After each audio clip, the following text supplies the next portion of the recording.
Do you think your Muslim children here in England have a confused identity? A mommy watching TV is way more dangerous than a child using cell phone. You know what? This is the most commonly used word in Pakistani women in Pakistan. My husband is a narcissist. Moral capital, the intellectual, mental capital, the financial capital, and the fourth is political capital. In charon ke liye high self-esteem ki zarurat hai. Allah's Prophet ﷺ, when he started the mission, he started picking out the right people.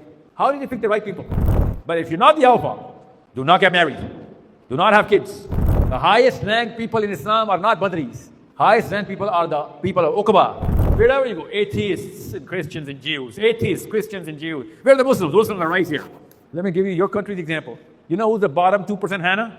Who's the bottom 2% of England? It's not just Muslims. It's Pakistani Muslims. The primary reason we all came here to England was to make money. I get it. It's okay. I know how it works.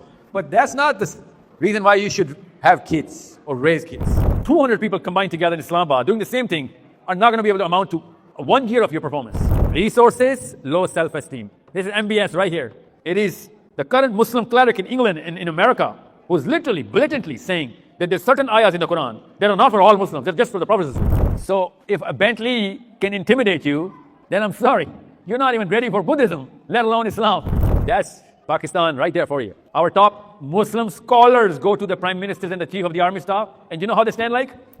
So you need to understand what Islam requires. Islam requires power. I need your kids in your own living rooms or in their own cars, writing on laptops, just pushing keys on laptops, writing foreign policies, changing these chiefs and these little gods by their fingers. University campuses of Harvard and Columbia. In America, Harvard and Columbia, Stanford. Kids, undergrads, chose to go to jail for what? For Palestine. Muslims? No, non-Muslims. I'm as available to Indians as I am to Pakistanis. I'm not a Pakistani first, I'm a Muslim first. There is no, Pakistan or India has absolutely no identity in my heart or my mind. Islam is. Our sons never get the load that they're supposed to carry because their mommies are trying to carry their burden as well. So they become little mama boys. Biologically men, psychologically boys. Man-child disorder, I call it.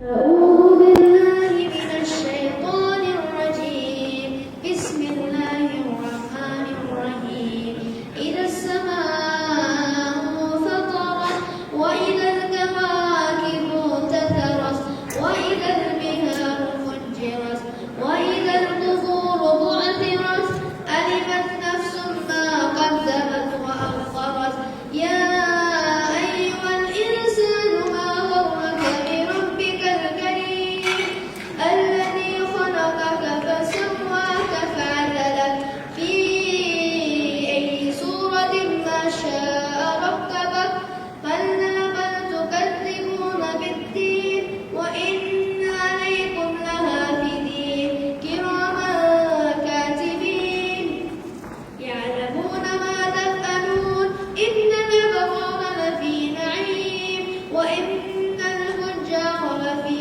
جحيم يصلونها يوم الدين وما هم عنها بغائبين وما أدراك ما يوم الدين ثم ما أدراك ما يوم الدين يوم لا تملك نفس لنفس شيئا والأمر يومئذ لله. And when the heaven splits asunder, and when the stars are scattered, and when the seas are erupted, and when the graves are turned upside down, a soul shall know what it has set forward and what it has left behind. O mankind, what has deceived you concerning your Lord the Gracious? He who created you, then he fashioned you, then he proportioned you. In whatever form he will, he put you together. Nay, but you deny the day of rewards and punishment. And indeed there are above you guardians, honourable scribes. They know whatever you do. Indeed the righteous shall be in delight, and indeed the wicked shall be in hellfire. They shall burn in it on the day of recompense, and they shall never be absent from it. And what do you know what the day of recompense is? Then what do you know what the day of recompense is? A day when no soul shall have the power to do anything for another soul, and the command that day is with Allah subhanahu wa ta'ala.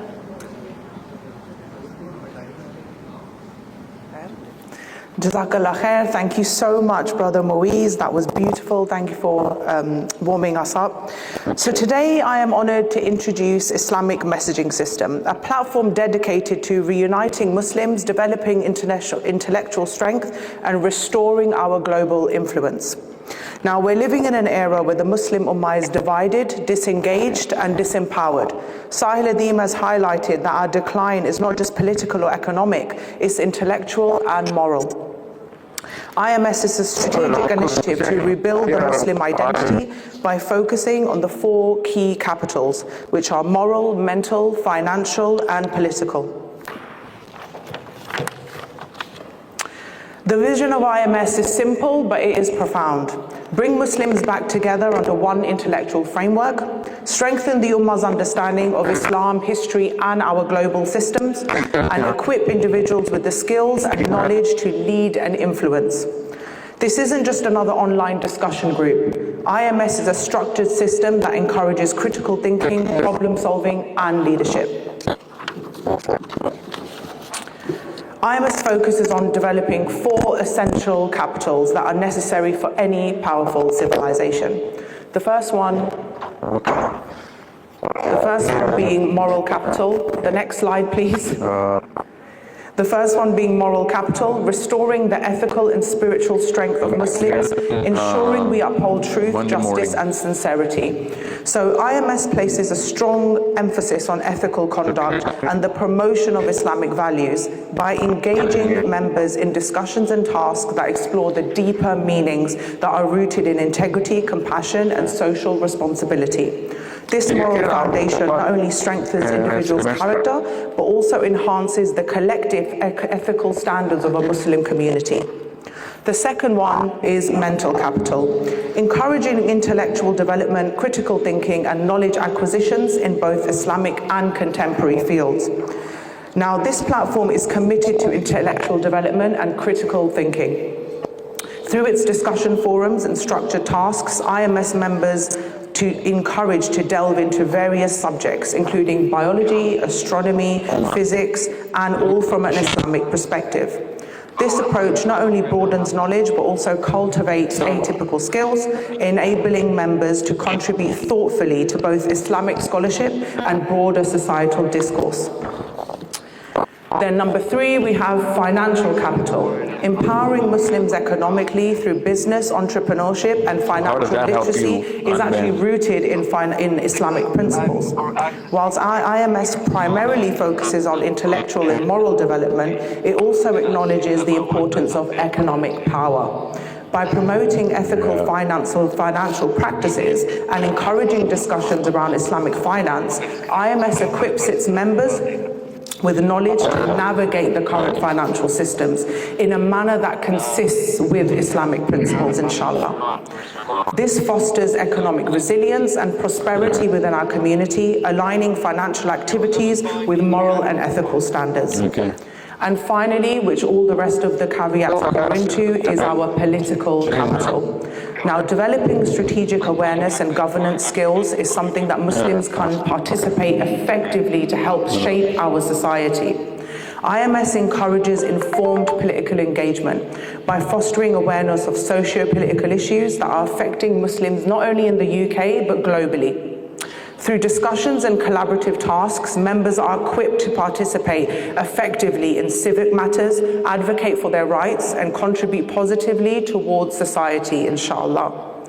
This active participation enhances political capital of a Muslim community, and this ensures that our voices are heard with interest and represented on a global scale. Each of these are critical. A nation without mental strength is ignorant, a nation without financial power is dependent, and a nation without political influence is voiceless, and IMS looks to bridge these gaps.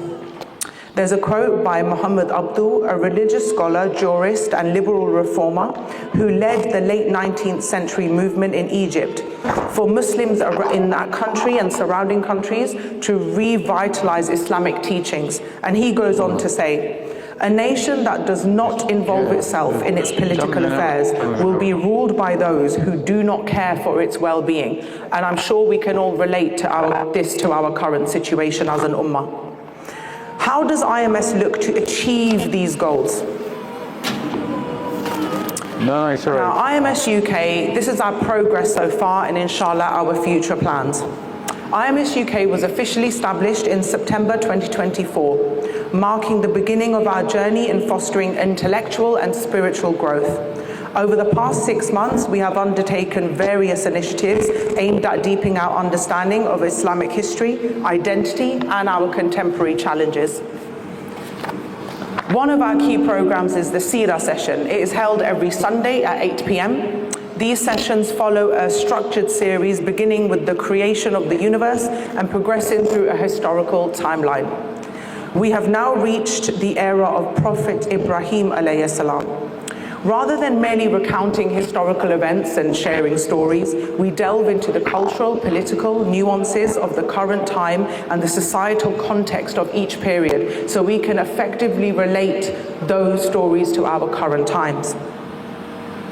We need to focus on the unwavering dedication and the spreading of Allah's message and the profound leadership and courage that is demonstrated through this seerah.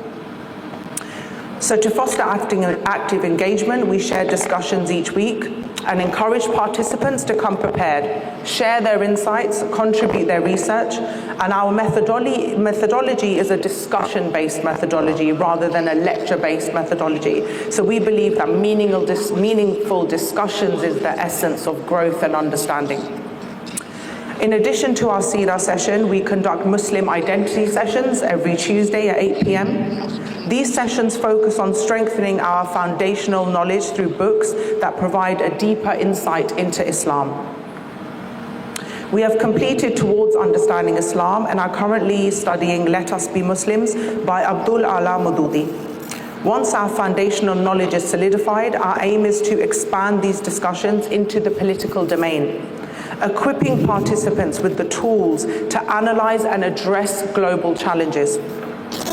Understand how the world operates is crucial to contributing to effective solutions. The future sessions will focus on books exploring worldviews, geopolitics, and systematic structures. Our vision is to elevate these sessions that explores governance, socio-economic systems, and global affairs, which you would have related to the previous 4 pillars in the previous slide. Another upcoming initiative we have, which we are all very excited about, is the Financial Acumen Program, where we will invite speakers from business sectors all over the world to share real-world case studies to really enhance our financial acumen. This initiative is designed to equip our members with knowledge and inspiration to start their own ventures, fostering economic empowerment within the community and making our ummah independent, inshallah. Additionally, we are launching IMS Kids, an interactive platform where children will engage in discussions and present on various topics and participate in healthy intellectual competitions. Furthermore, we are honored to host sessions by Dr. Najib Ranginwala. He is a psychologist and a psychiatrist. He's a consultant based in Dallas, Texas. His sessions explore Islam through the lens of psychology and psychiatry, offering unique and valuable insights. All recordings for these enlightening discussions are available on our YouTube playlist. Our sister Hafsa has also conducted remarkable Palestine series, alhamdulillah, providing in-depth analysis and historical context to enhance the understanding of this current ongoing crisis. These sessions are instrumental for us to develop an informed perspective on what is currently going on in Palestine right now. The purpose of our work. At IMS, we recognize that the battle shaping the world today is a battle of narratives. Our mission is to ensure narratives are constructed based on truth, rationality, divine guidance, rather than distortion and bias, which we unfortunately have been a victim of in the past few decades. The overarching goal of IMS is to enhance the intellectual and analytical capabilities of our members, empowering them to play an active role in shaping our discourse for the future. We strive to construct accurate, Quranic-based narratives that align with historical realities and rational thought, which are free from cultural biases. Through our various initiatives, we aim to nurture a community that is intellectually equipped, critically aware, and capable of contributing to meaningful change in the world for the generations to come.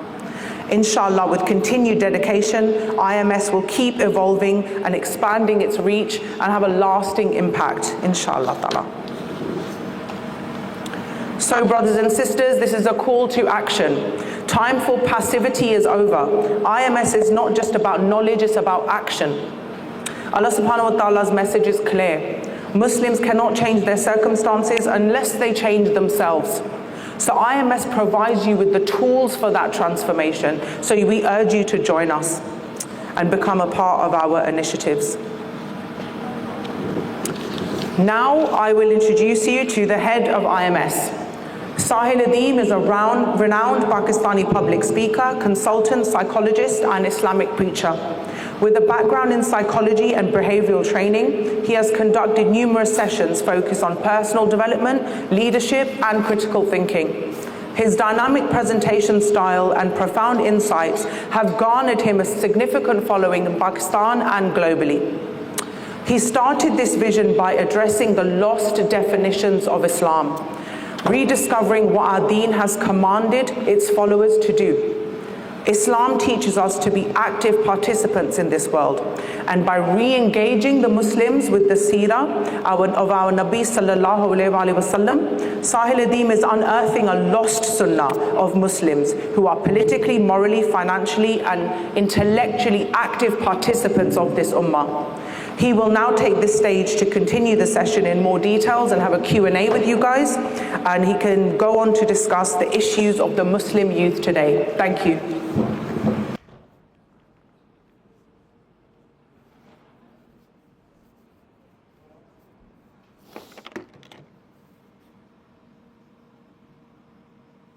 Yeah, we're good, thanks. We have microphones in the... We have microphones? Okay. This is like a home plate for me, this place. Yeah. Every time I come to England, I have to start from Mayfair, this venue. Yeah. So let's start with the microphones. Yeah, louder? Really? This is good? Okay, let's begin proceedings. Let me start with the purpose of this whole tour. It's called For the Sake of Our Children. This is the third time I'm coming around, and we're trying to change the grammar. I'm hearing my own echo. I'm hearing my own echo circles. Yeah, I need to lower the... Yeah? Is it okay? Is this not bothering you, the sound? Am I not too loud? No? No, I'm asking that for. Okay, this is my third round, which means first time when we came around with the Muslim identity. Most people didn't understand what the problem we're trying to solve here. Second time we came around, and we did the global reset. And that also is too technical. This time we were like, you know what, let's just keep it real, keep it easy, for the sake of our children. I hope everyone's going to understand this now. And I want to make you understand this. I want to tell you that you are not the center of the solution of the planet. You are here in England, which is technically the center of the problem of the planet. Now, I'm going to tell you how, and I'm going to make you look at these little babies, these kids, so that you can understand why I keep on coming here, trying to knock at your door. Because I'm not going to give up. Our Prophet ﷺ knocked the door of Abu Jahl 600 times. 600 times. You need to understand persistence. If Allah Azza wa Jalla is testing my persistence, then yeah, we cannot fail. We're going to keep hammering every single parent in every country, especially England, to make sure our kids are rescued from that hybrid identity where we are going to see problems like this. Okay? And I'm going to give you a lot of problems. But before I give you anything, so that you can validate some of, or maybe all of it, I want you guys to start this whole workshop. So microphones, I'm going to ask questions, and please I'm going to ask questions. And I need you to just give me whatever answer that you guys have, okay? So my first question to everybody here is, do you think your Muslim children here in England have a confused identity going to school? Is that correct? Microphones, please. I don't know why you guys are so shy giving microphones to people. Yes. Yeah, I have 16 years old son in secondary school, but teaching his GCSEs this year. He is a bit confused. He thinks that he is following the Islamic rules, and he is not getting enough of it because his other friends are not following the Islamic rules, and they treat his life, and they nurse, and they get into grades, but he is not. Grades. Like if he were to get good grades, you think he would have had a clean, clear identity? Okay, you know what this is? Forget about the rocket science. What is identity? Do you think it matters? Is it an important thing? What is it? That should be my first question. I'm sorry, I should have started with that. What is the role of the word identity in anyone's life? What is it? Yeah, that's the question. That's what we need to tell our kids. Nah, that's what you need to tell me. Okay, but being a Muslim, he wants something that he's following all the rules, but that doesn't know what to do. Others are going well in the... What's your name now? Shazia? I'm going to ask you a simple question. What is the role of the word identity in your life? I like the word identity. What is it? What is this thing called identity? Yeah, we say this thing, we follow this. Shazia, identity होती क्या है? Like, what does that mean? That's a very bigger word. Personality, that's a bigger word. Identity is a smaller word. Give me the easiest meaning of this word. आप लोगों को शायद समझ ही नहीं आ रहा मसला कितना बड़ा है, इसलिए शायद मेरी गलती है, मैं एक्सप्लेन नहीं कर सक रहा हूँ. This is the third time. Everyone in Pakistan is complaining, sir, आप पाकिस्तान से आप इंग्लैंड जाते हैं हर दफ़ा ये काम करने के लिए, आप पाकिस्तान पे काम करें. Yeah, there are certain things that the English Muslims can do, American Muslims can do, which you cannot. मगर जो मसला England, the problem that you guys inherit when you come here, you need to solve that one problem first. That's the identity crisis.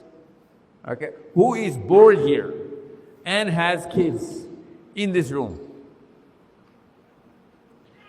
A mommy or a daddy who was born here? Nope. Oh, there is one. You are a father. Where's your kids? Where are your children? I want to talk to you today. बातचीत होगी. Okay. Assalamu Alaikum assalam. I have one son Where is he? with his wife, in-laws, You're with his mother. आप अकेले हैं इधर? with my mom. बच्चे को लेके. How old is he? He's 1 year old. Makes sense. So, you were born here. Where? Yorkshire. This is not Yorkshire? This is Oh, I thought London is. no, Yorkshire is a city? it's a county. So London is a city. So London is in which county? Sorry? This is, what county am I in right now? What is the name of the county that we are still? Yorkshire's more rural, much more rural. Oh, okay. So you went to school in a different place in Yorkshire? Yes, I went to school in Yorkshire. I went to 3 different schools. One in Yorkshire, one in London, and one in Luton, where I live now. Okay. So how old are you? I'm 37. 37. You have one child? Yes. Okay, one child. One wife? Yes. Okay. And so okay.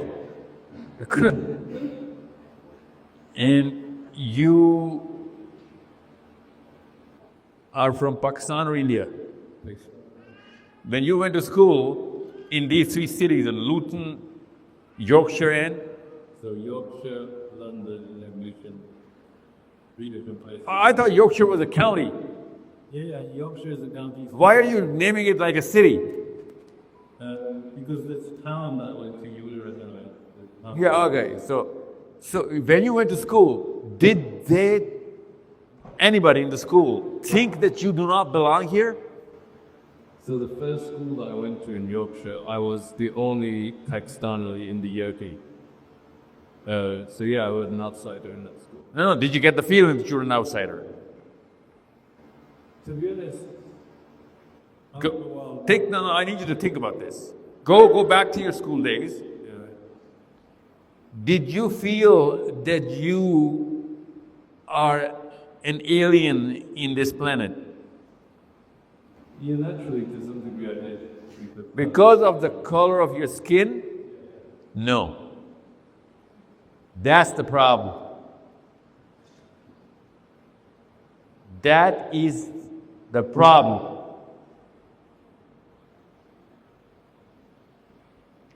Now think about it.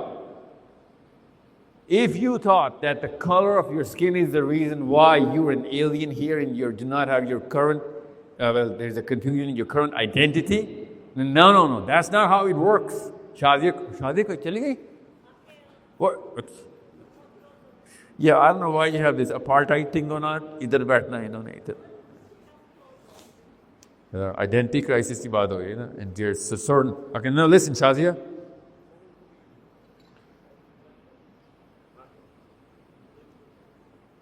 You know when the English or the Irish went to America in the beginning, why didn't the English have that problem facing the Red Indians?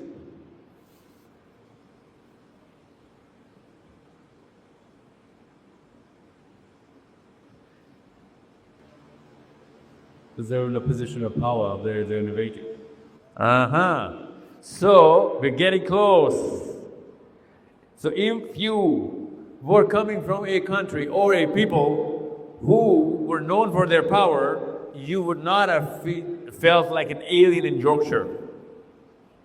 No, I'll tell you. I'm going to quantify this so that this perhaps goes into some definitive underpinning. So that your son, what's his name? Ibrahim does not go through whatever you went through. He's in Luton, we won't have that problem. Well, what's in Luton? Pakistan. The Luton, is it the teachers are Pakistanis? I think in my school in Luton, it's probably... In his class, is there a picture of your king hanging in some classroom? In Luton? In some classes. Yeah, so, yeah. It's very much Pakistani. King Charles? Now listen, I'm going to explain to you the problems so that you will pay serious attention to this. I'm not here giving you psychology lessons. I'm here for something else.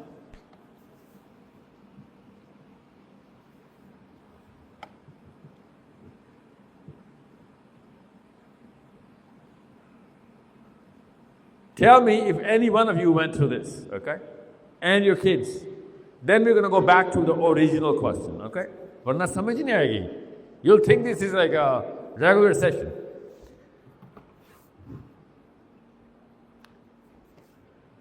Girls, I want to start with you because you're going to be mommies or maybe you are mommies right now.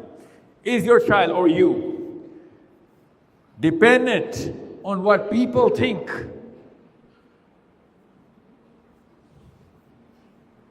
Yeah? Did you wear the clothes today thinking, wahan pe log hone, there are going to be people, I want to seem reasonable in the place I'm going to? Yeah, absolutely.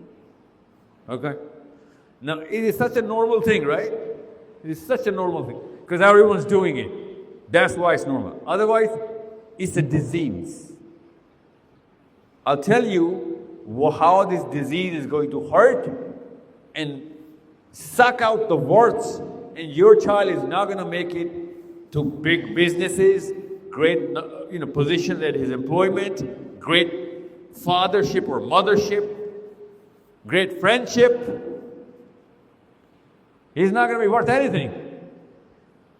And I don't really care about all of these combined. All I care about is if some of this is hurting his Muslim identity, because a Muslim, a performing Muslim Islam requires a performing Muslim to be great at friendship, mothership, fathership, sonship, daughtership. And only a mentally, emotionally healthy person with a true identity can do that. So, if your son or daughter is coming to you, going to school in Luton or whatever English county that he goes to, and he's talking or she's talking about, oh, I'm not going to do this about my classmates are going to say that, or my friends are going to say that, then we have a very deep problem.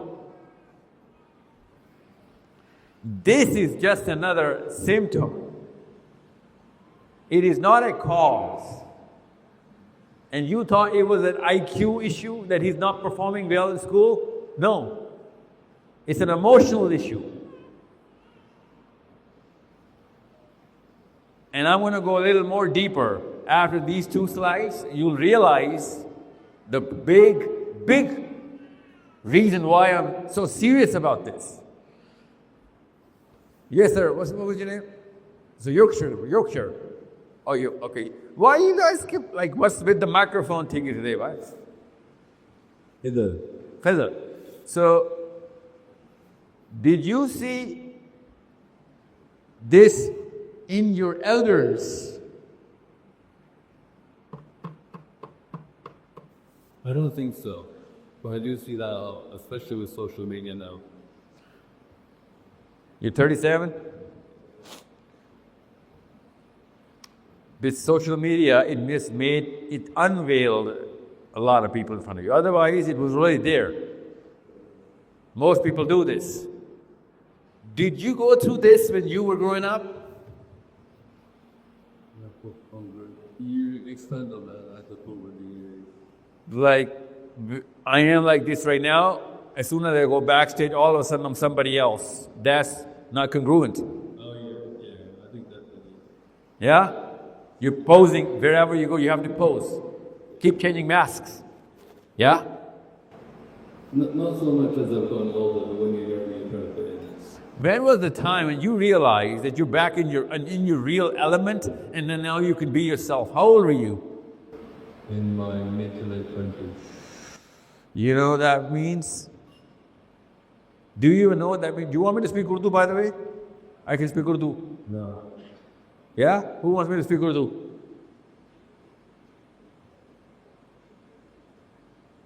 All right, keep asking me questions, okay? I cannot. You're not enough, I'm sorry.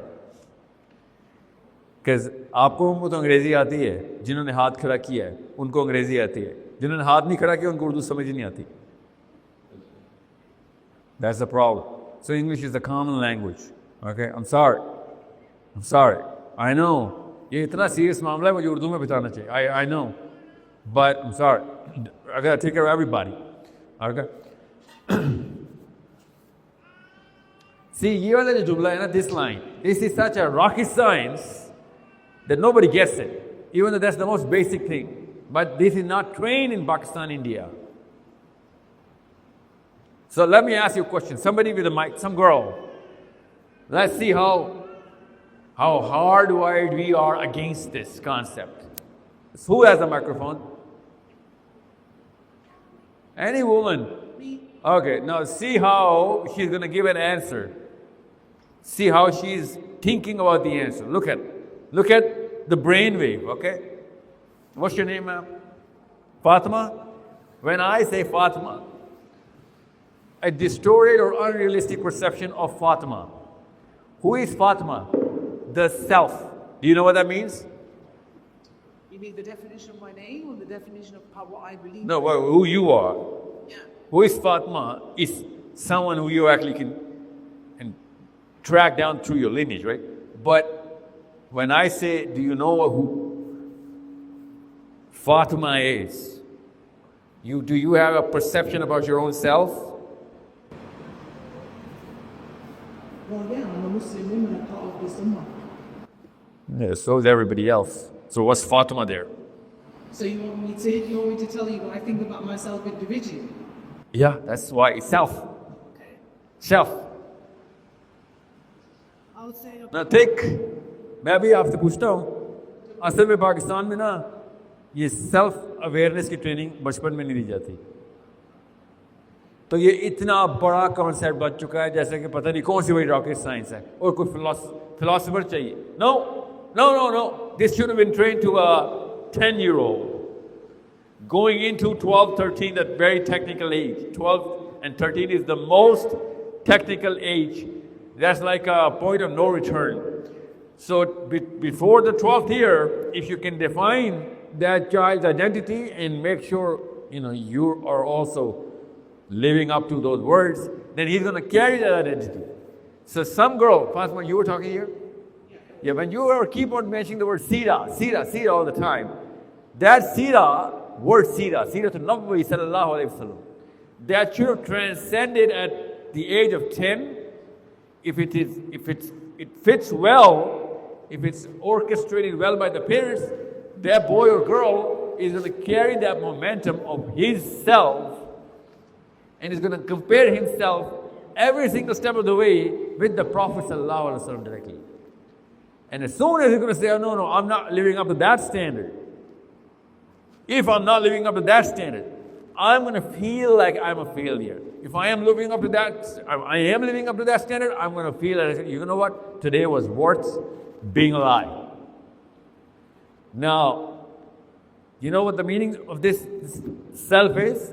That if you put one of those boys or girls who has structured himself around the Sira inside Yorkshire or Manchester or Brighton or Scotland or Washington or New York, and if he sees inside his class in 5th, 6th, 7th, 8th, 9th, 10th grade something going wrong, you know what he's going to do? He's going to make sure he changes the whole school around what is right. At 6th grade, he's going to do that. In 7th grade, he's going to stand up, he's going to walk to the principal, he's going to get to the cause, and he's not going to give up. He's going to keep doing whatever is supposed to be done. That is the identity demand of being in your own identity. But it has become like, sir, ye kaise baat hai? What are you talking about? That's impossible. That's the first impression you're getting after listening to what I just told you. So Khidr? I think it's an unusual level of confidence that we put in the child. No. It is the basic expectation of a human being, from a human being. Basic. You know why? Because that's every child trying to do it. Same thing in every one of our homes. We are the one who shut them up. Otherwise, every child is going to challenge his parent for whatever the parent is saying and not doing. Okay? Every child is going to call your bluff. Every child is going to put you under the spotlight. Your own son is going to do that. Unless you're going to slap him out of it. Because then he wants to do that, but he won't do it because he's too afraid. That's the demand of identity. Masla yo, right? We think we need a very big mob and lobby backing me up. That's why I'm going to get confidence. If a lobby is backing me up and that's the source of my confidence, I have not developed my identity yet. I'm a nobody. Yep. That's why it's become such a, oh my God, a shock and awe. So when some child does that, some girl does that, some boy does that, Hamza, could you get somebody to help me get a box of Kleenex? What do you call them? Tissues? Here. Anything, yeah. So, अभी आगे चलते हैं. Let's. Khidr, what is this? Promiscuous behavior. Unacceptable. Yeah. Yeah. At what standard? Oh, that's a lot. Gee. Anybody knows what this is? Self-esteem? Heard the word in England? Self-esteem. Self-esteem. Fatima, what is self-esteem? Lack of confidence. No. That's self-confidence. Self-esteem is the notion that you have of yourself and how you implement that. No, it's not. It is not. Somebody please. मैं आपसे सवाल कर रहा हूँ. आपने पहली दफा क्यों सुना है बड़ी सेल्फ एस्टीम? अभी मैं आ रहा हूँ असली मुद्दे पे. 7th, 8th, 9th, 10th slide पे. Don't worry. अभी I just want to see whether if you're going to talk about Islam, Muslim identity, बच्चे confused हैं, सर LGBT बात चल रही है, home schooling का solution बताएं, and Muslim identity कहते हैं. Okay, all of that is useless unless you know कि ये real भी है कि नहीं. आप ये इंग्लैंड में ये सब मामलात हैं भी कि नहीं? इंग्लैंड क्यों आए थे? I'll tell you what self-esteem is. Microphone किसी और टेबल पे दें. Okay, before I, okay, you have it. We have a microphone. Yeah, okay. I'm going to start asking you questions. So self-esteem is where we place ourselves in the dominance of the hierarchy. So, anybody understood what he just said? Show of hands. Who understood what he just said? You understood? There's one guy? Ma'am, you don't understand what he said? Okay. Because that is what self-esteem is.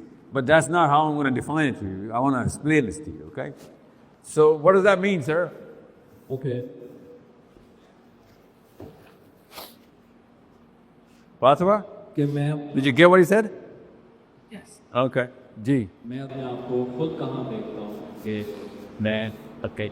जो लोग कभी न डरते हैं उन्हें मैं कहाँ क्या को प्लेस करता हूँ ऊपर में नीचे हूँ इसको मैं देखता हूँ कमरे में नहीं. या क्या मैं ठीक कर कमरे में नहीं. उस हिसाब से अपने आप कि जहाँ अपने आप को प्लेस करता हूँ कमरे में नहीं. से जाती है बस आपने कमरे में कर दिया ना तो फिर आइडेंटिटी क्राइसिस में आप.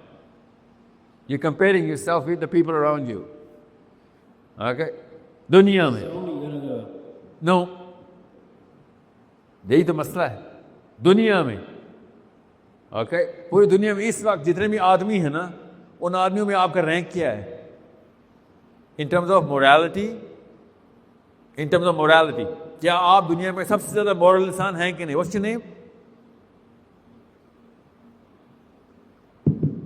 My name is Usama Raza. Usama, are you the most moral man walking on the planet Earth? No.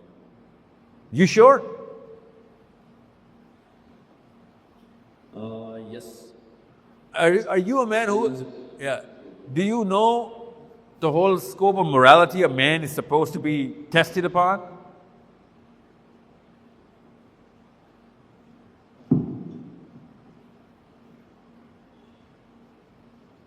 That's a big question.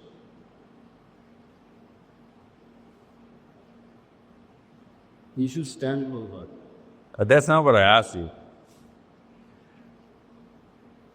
So how can somebody know कि morality की demand एक आदमी के ऊपर क्या है? What's the source of information there?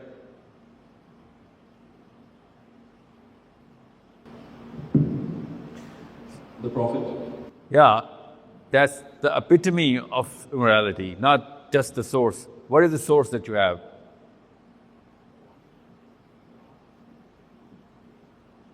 Come on. Quran. Yeah, what's going on with the microphone here? Yeah, so आपको आसान करके बताता हूँ. You know, I'm forced to speak Urdu right now because I'm getting a feeling that you guys are not going to understand this because you're not giving me that acknowledgement. I hope you guys understand what I'm saying here, that I as a man cannot have any self-esteem, cannot unless I am not given all of the requirements of being a man. Because my natural self knows that there are some requirements. What's your name, sir? Yeah, that's a boy, that's a kid. What's his name? Isaiah. Oh, yeah, Isaiah. Okay, how old are you? 12. 12. By 12, no, even when 8, by 8, a boy or a girl knows that there are some requirements, there have to be some requirements. Okay, it's called fitra. Every human being knows that there are some requirements. I don't know who came up with that or where they're written, but there are some requirements. This feeling is every human being's natural disposition. It's called empathy, by the way. Okay? That's how we get it. But unless somebody keeps telling us this is 100 things that you have to do, and this is 200 things that you can never ever do. This is called morality. And this is the source of all of this list, and this is the training manual of how to get these 100 things done. Unless somebody gives them to you over your course of the next 12 years, you will have no self-esteem. I'm just talking morality here. Self-esteem has a lot more things than just morality. But this was basic parenting. So what did we do as boys and girls? Because our mommies and daddies were not giving me that 100 list or 120 things which are called morality. So what I did was I went to Yorkshire. I went to my next mate sitting with me, and I said, dude, listen to me. What do you think? Am I going to make it to your football team this Saturday? Do you accept me? He says, yes. That means I have some worth. This is how we started to define worth, because people started, because we didn't know how to fill those gaps. Mommy was supposed to do that, daddy was supposed to do that. So, who became my counselor, psychologist, and chief psychiatric HOD? A 7-year-old boy sitting with me, happened to sit with me. I could have been sitting anywhere else. That was a stroke of luck that some boy had to sit with me in my class. He became my chief consultant. Of what? Whether I'm going to have a happy marriage, whether I'm going to ever commit suicide, whether I'm going to run away from my home, whether I'm going to mistreat my women in my mother, my sister, my wife, my daughters. I'm going to treat women as commodities or real human beings. You know who's calling the shots? A 7, 8-year-old boy sitting with me in my class. That's why we need self-esteem coming from the house. Otherwise, these kind of consultants going to give them to my kids, and they're going to do whatever they're going to do based on the definitions of the group, the class, the boys. And all the boys know that we did a lot of things in school because the boys had to be boys. Otherwise, we wouldn't have made it to the group. We would not have made it to the football team or the cricket team or some club, somewhere. We had to live up to those standards. Those standards define my self-esteem. This is the meaning of identity crisis, as this is an indicator of whether your son or daughter has identity crisis. Let me give you a little news flash here. American Muslims, Canadian Muslims, Spanish, German, Australian Muslims, I'm talking about Pakistanis, okay, or Indians. Muslims migrated to these countries, and not just Pakistanis or Indians, but since you guys are Pakistani Indians, that's why I'm going to narrow the strata down. I'm coming to you, don't worry, I'm coming to you.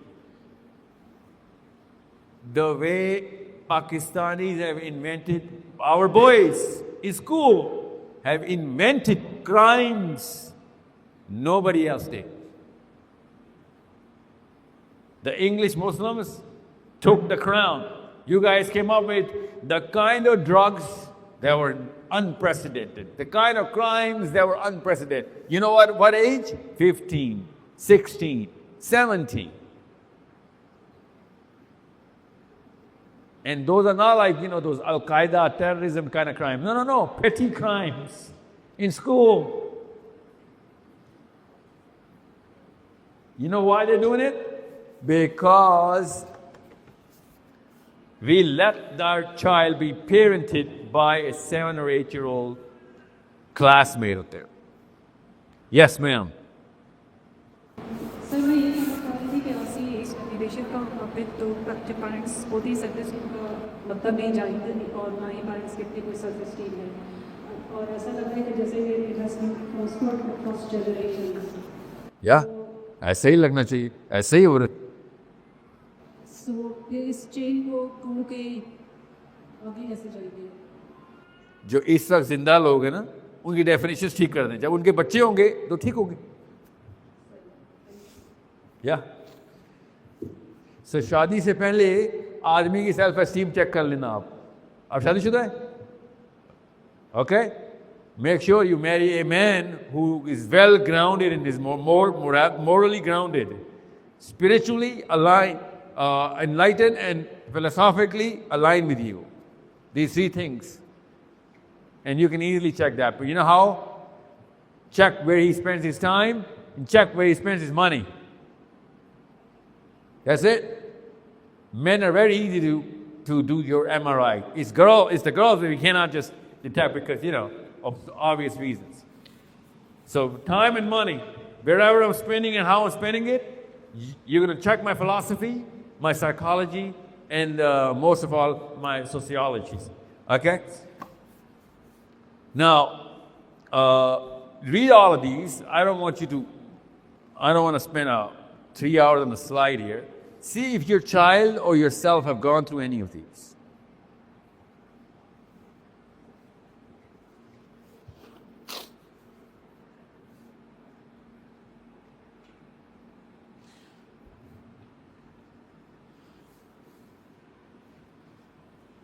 Did you understand these 2 statements? Can anyone understand these? ऐसा तो नहीं है ये आपको समझ ही नहीं आ रहा क्या लिखा हुआ है?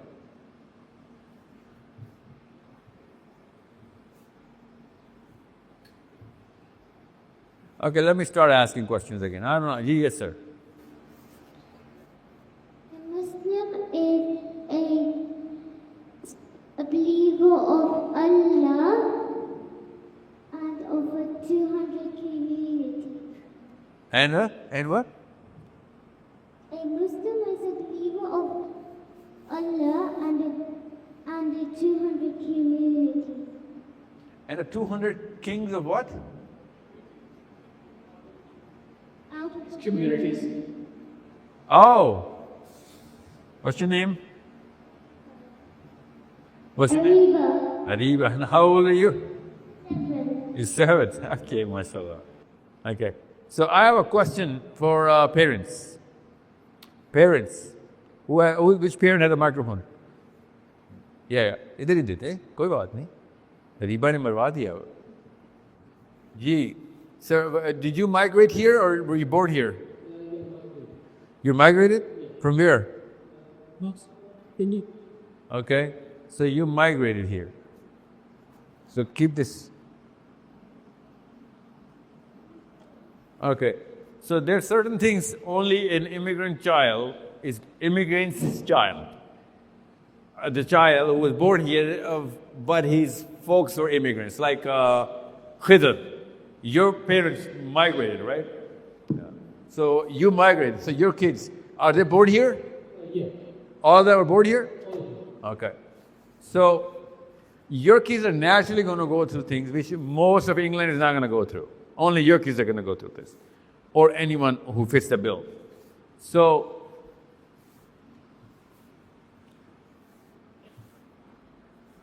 I can't even see it. I'm so close. Can you read this? Okay. So, क्या नाम है आपका? नियाज. Do you know what identity crisis is? उसका एक नुकसान बताएं. Tell me one problem. Lack of confidence. Yes, that's one. Lack of confidence का एक नुकसान बताएं. नहीं वो उससे पीछे है. उसके आगे बताएं. Not able to speak for yourself. Yes, there you go. Cannot perform, right? In school, in college, university, cannot perform. Hence low grades, hence sense of failure and everything. फिर उसका नुकसान बताएं?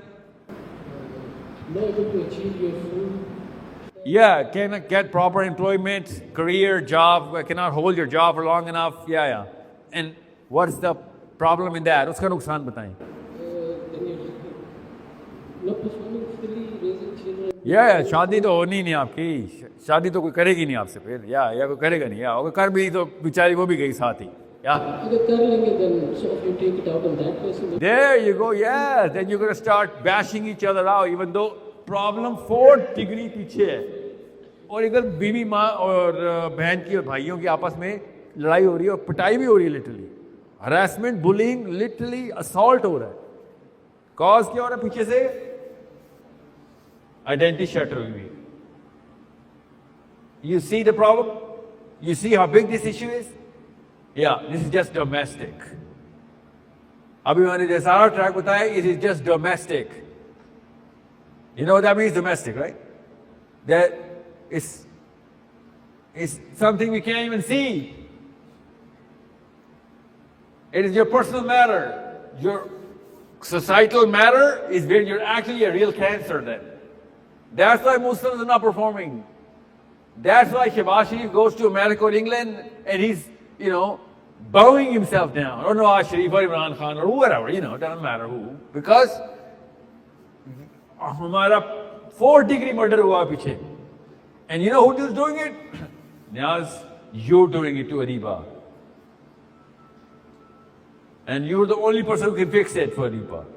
No one else is going to come and fix it. Because no one is qualified to fix it. Secondly, even if I am qualified, I do not have the access of Ariba. Only you have the access of Ariba. Your wife has the access. Where is the wife? Yeah, so you can either break her or make her. So either you are the problem or you are the solution. So if she's not solving, Ariba is not solving England's big problem, then you are the problem. And what's your name? So Kinza is the problem then. So we were supposed to raise solutions in English schools, change the whole system. Instead, our kids started to think, oh my God, we are inferior. These guys are white folks, superior. We have to abide by those rules, otherwise we will be outcasted, even though what kind of a school can deport a child back to a country? No school can do that, right? No school. Urdu में पूछता हूँ, let me ask you in Urdu, England का कोई एक school ऐसा तो नहीं है जो आपके बच्चे को पाकिस्तान, इंडिया डिपोर्ट कर सके? नहीं है ना ऐसा? I swear to God, right now, I'm telling you this right now, feeling आप वही दे रहे हो उसको. That's why it's the immigrant's child disorder. That's why it's called.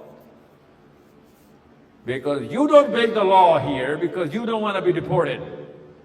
Even though that is a real thing. That can happen. But your school cannot deport your child. But your child is behaving just like that in school. Do you see the problem? I'll tell you the problem is. Now this child will never perform in school and he's going to think that just being accepted by the group of whoever they are, doesn't matter who they are. If they're white folks, awesome. If they're not, he's going to make a gang of his own brown folks. And that gang is not going to teach them Islam. That gang is going to teach them helium and math and exploitation of little girls in school. So this is called the acute identity crisis. Acute means it happens so fast, so sudden, and you can't see it, you cannot detect it. So what can we do about this? What can we do?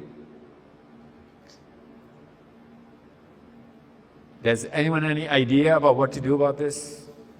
Microphones. अब ऐसा करते हैं, idea ना बताएं. I don't want to put you on the spot. Give me 2 problems which you think your kids are saying to you in your dinner tables. England में रह के बच्चे आपको प्रॉब्लम बता रहे हैं, बाहर निकल के वापस आते हैं घर पे. They say This is a problem going on. Give me any one problem. Let me write them down right here.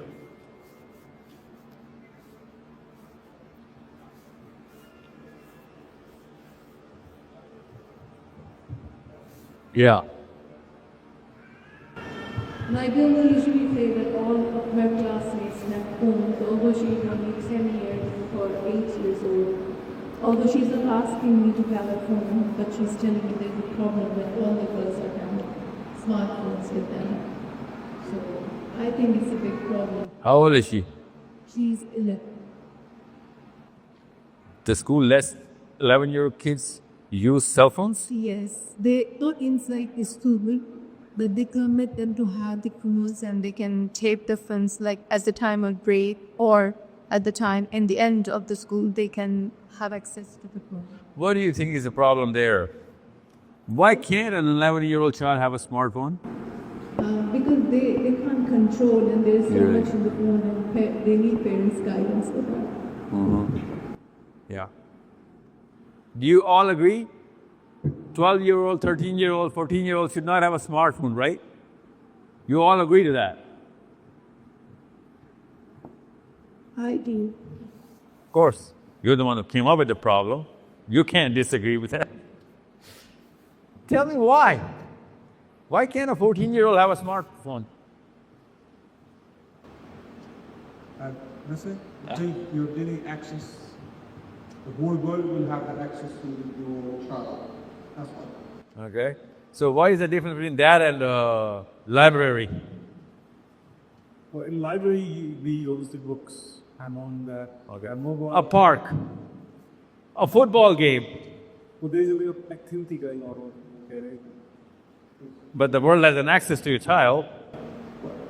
It's still kind of limited because the parents are there or someone. Parents are never there in the football. What? Okay, forget about football game. You send a child to school full of kids who can say anything to your child. Is that not dangerous? It is in a way, but they do come back on. So with the cell phone, aren't they not going to tell you what are they looking at? Yeah. Yeah. See, there's a problem which is real and there's a problem which is plastic. You made a real problem into a plastic issue and a plastic problem into a real issue. So if your 14-year-old son or daughter does not have a smartphone, there should be a very legit reason behind this. 14-year-old human beings have absolutely the same right to have a smartphone as an 18-year-old. What's the difference between a 14-year-old and an 18-year-old? Just tell me that. They're a bit mature. Bit? What is that bit? What is the meaning of that bit? More mature. More. What is the meaning of that more? What can an 18-year-old do? They can control themselves better than a small child. Could they? Small? No, I'm talking about 14. 14 is not small, I'm talking about 11. No, I'm talking about 14. 14-year-old, I don't mind to have a smartphone. 13? Still no. No? 14 or 15. So no 13. So how are you making these decisions here? You know your kids are thinking about this every single day. You know how they're doing it? They're planning. मैं 12 की हो जाऊंगी तो अम्मी मुझे ये दे देगी 13 की हो जाऊंगी तो अम्मी ये there are allowance lists going on. They're taking it real seriously and you're not living up to your commitments to them because of the fears that they're brewing inside them. Because that we watch TV, we see a lot of ill and evil and we want to save our kids from that ill and evil, right? And that fear we transfer to our kids. So this is what's going on here. I'll tell you. Because smartphone is a very good example. There's a room in which my kids are going to go to anyway. This room has walls which has a tendency to catch fire. And there are a lot of people who are going to play with a lot of matchboxes and lighters and whatnot. And my kids need to cross that room anyway. They need to cross that room.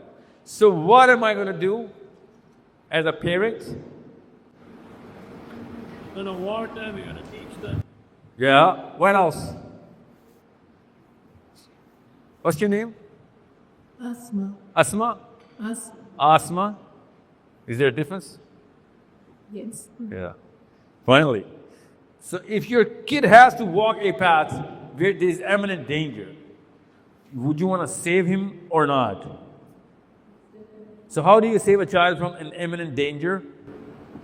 Tell them how to save themselves. Yeah. Instead of stopping them to walk the path, you train them how to walk the path, right? But for every age there is Yeah. something. For example, you cannot give a 1-year-old. I'll tell you, psychologically, I'll tell you. I know what you mean. Everybody says, हम सब यही सोचते हैं, फिक्र नहीं करें. A mommy watching TV is way more dangerous than a child using cell phone.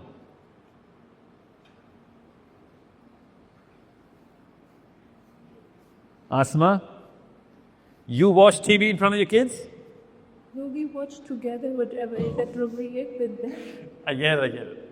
So a television inside the living room with kids of 7, 8, 9, 10, 11 is way more dangerous for his identity than you handing a cell phone to that child. Because you recognize that this is legit. You understand me? No, but at that time I'm monitoring them and I'm watching some suitable content. Like what? Like what? Like what? Maybe your program. That's it? Any more things. Like what? We watched geography channels. We watch my husband watches art programs. Anything which is interested, so they're more fun for us. We watch together. You just bit appropriate because they cannot shun them for. I want to hear the end of this statement. This is a statement which every parent says using because we cannot stop them because They need some fun element. and they'll feel left out because what kind of fun? They might needed them watch Disney movie. There you go. So it's not just Sahil Adeem. Yeah. All right. Listen, I'm going to be very honest with you, okay? I have 4 kids, 3 daughters and a son, okay? My youngest is 8. I've gone through whatever you're going through. And all I used to think about was, do the numbers, do the statistics. I'm a freak. My wife used to go through crazy episodes of dealing with me. So obviously, you can imagine, what my kids would be going through. But the numbers are very clear. The science is clear. Islam is very, very clear. When there was no cell phone, they were better friends. They were healthier people. They were bigger examples, way more number of examples of good leaders inside homes and, and in the world. So we did something with this technology that is lowering the IQ, breaking my relationships, lowering my emotional health. It's common sense. That is the danger. Okay, cell phone is not the danger. Television is not the danger. This is the real danger. That I will not be able to perform as a friend of anyone, as a husband of anyone, as a father of anyone. I will be the most unreliable person because I'm emotionally damaged, because I'm psychologically not structured, because my physiology was corrupted with these little things. This is a very simple waterfall. I'm telling you this right now, hum sab bimar ho chuke hue hain. We are all sick people from the inside because of this technology. I'll give you an example. Okay? Do not beat your children after you hear this. So, the fact that what is a narcissist? What is a narcissist? मैं वो ज़बान इस्तेमाल करता हूँ ना जो कि ज़रा दिमाग की उस नस पे जाके लगे. I want you to go home today and your life to be changed, inshallah. What is a narcissist? What is narcissism?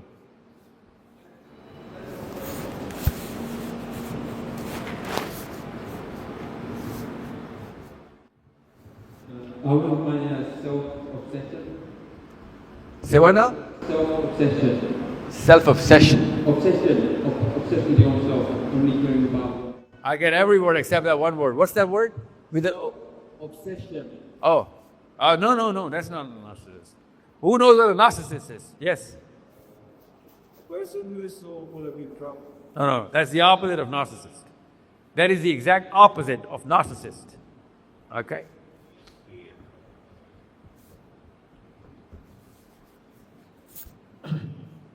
Think. You know what? This is the most commonly used word in Pakistani women in Pakistan. My husband is a narcissist. You know, like, okay, did you test him? Yeah. And yes. Is it someone who enjoys someone else's pain? No, that's a sadist. No, you cannot just fluke it out. If you know it, if you don't know it, it's all right. I'll tell you what it is. Okay? Yes, sir. Someone who thinks he's always right. That's the exact opposite of a narcissist. Okay? Yeah. Yeah, yehi to masla hai. Now see, that's the problem. That's why I'm in some other planet, you guys are in some other planet when I'm talking about these slides. A narcissist is a person who is looking at what others think of himself. No, absolutely not. Yeah, as a narcissist, someone who thinks everyone is wrong and he's wrong. Where are you? No, sir. That's the exact opposite. Why would you say that? I'm just telling you that's the exact opposite. I think someone who thinks is the most important. Is the most what? Important in everything. Everyone is keep on saying the same statement. That is the exact opposite of a narcissist. So he thinks that he's a less important. No, not even close. But yeah, at least better than the last state. Let me tell you, okay, I'm not going to waste much time. I'm going to take a break for 10 minutes at 5:30. Please remind me. Somebody, 5:30, okay? Make me stop, maybe. 5:30. Okay, a narcissist is a person who hates himself. Okay? Understand how this body works. इसीलिए तो आप लोगों को शायद मेरी तकलीफ का अंदाज़ा नहीं हो रहा जो मुझे आपके बच्चों को देख के हो रही है. ए नार्सिसिस्ट की आइडेंटिटी क्राइसिस हो चुकी होती है और उसका सेल्फ बिलीफ शैटर हो चुका होता है और वो उसके अंदर वैक्यूम्स आ जाते हैं. मैं ये भी नहीं कर सकता, मैं इस काबिल भी नहीं हूँ, मैं ये भी नहीं करूँगा या करूँगी तो फेल हो जाऊँगी. और अपने वैक्यूम बचपन से that's the age. And those vacuums become little puddles. And anything that's going to go through them is going to splatter every single memory that they have. A memory from little childhood, okay? So what does the narcissist do? He starts hating because he hates himself. He hates this, that, this, then that about himself. So anything that reminds, and anyone that reminds him of that category, he attacks that person. Okay? That's why narcissists attack, because they get reminded of the vacuums that they know that they have. They hate themselves so much that they attack the person who gives any sign of that reminder. That's what a narcissist is. Okay? At one point, there's a narcissist. On the other side of the graph, there's that guy who's obsessed with himself. That's the exact opposite. The Quran talks about that guy as Fir'aun. He's so obsessed. He's a bigot. He thinks everything is under him. That's not what a narcissist is. Narcissist is so low in confidence that he becomes a bully. He hates himself so much that he looks at the weaker person, attacks him. Weaker person. That's what a narcissist is. Fir'aun doesn't do that. Fir'aun challenges the world. He's an absolute center of, arrogance. So you need to understand, where is my, let me show you.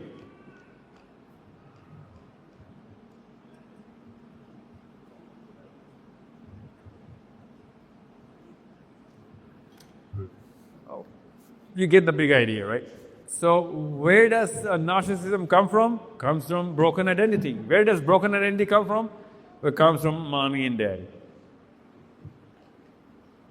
And how do mommies and daddies break the identity? Because they're afraid, Asma. They're afraid. They're too afraid. If your 14-year-old son or daughter cannot handle a simple thing as a smartphone, which does not have actual hands to make your child push buttons, then it is your fault. You cannot train him to fight this. How are you going to train her to fight the real enemies, the real animals in the planet? Cannot hide your kids away from trouble. Train them to fight that trouble. You need to understand how parenting basics are missing from our, because, we are taught the exact opposite meanings of things. We think narcissist is something who loves himself. Imagine how wrong we could be, because everything else is going to become a trigger point. But kya hoga? What are you going to do? Because if you think narcissist is that, which of course you thought, so what you're going to do is you're going to start praising the child. And you're going to keep boasting in ego. If, you don't want to give him vacuums. Or agar aap samjhenge, oh, narcissist to self-obsessed hota hai. So what you're going to do is, you're going to stop motivating that child and suck the self-worth out of him, because you don't want that narcissist. So what women are doing, they're reacting against their husband's narcissism and trying to make adjustments in their sons, which never had any narcissism. You understand the problem here? Asma, let me give you an example. You have a son? Imagine you had a son. And imagine your son's name is Ali. Ali, and imagine you had a very narcissistic husband. Okay? Okay, you know what? Let's not start there. Let's start with you. You're the source of the problem, okay? Imagine. So, you pamper this child into Firaun, or you make those kind of mistakes and leave so many vacuums in your parenting that this Ali wants to fulfill the meaning of his identity and self through whatever means it, we all did in school and whatever. Either of these two scenarios, your mistake. Now this Ali, in scenario A at the Firaun, is going to grow up and he's going to devastate and bulldoze his wife and kids and whatever. Or he becomes a narcissist and he bullies and assaults everybody, especially his wife and kids, because we can assault our wives because they're weaker than us. We never assault men of might because they're going to beat the hell out of us. So a narcissist attacks the weaker party. Now, Ali is assaulting his wife. His wife is going to react against Ali, which is going to be your daughter-in-law, and going to make sure that Ali's son, your grandson, does not become Ali. And she's going to reverse the cycle from narcissism into Firaun. That's why you see polar Muslims. You see the big problem here? And I'm just talking about your domestic issues. Global issues, political issues, financial, business leadership. Kisi bhi kaam ke nahi hai. We're of no use in any of these core capital which Fatma was mentioning. The moral capital, the intellectual, mental capital, the financial capital, and the fourth is political capital. In charon ke liye high self-esteem ki zarurat hai. You need the best, peak, top of the peak self-esteem for these four capitals.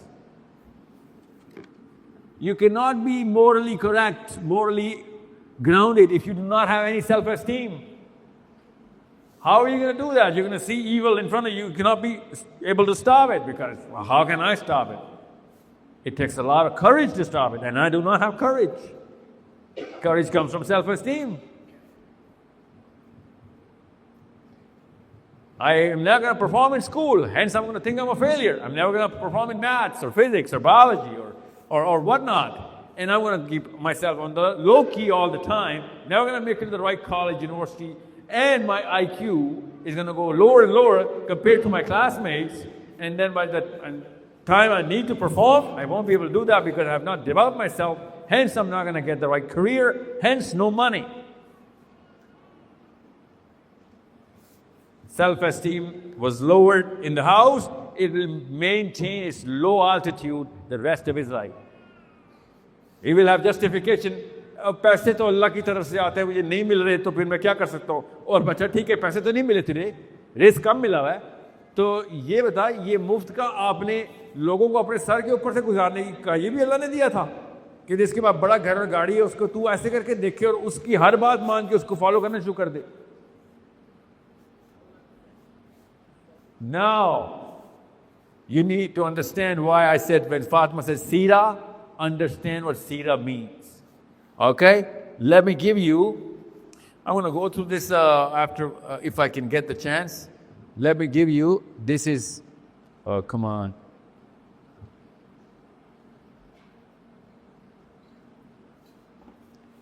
Allah's Prophet when he started the mission,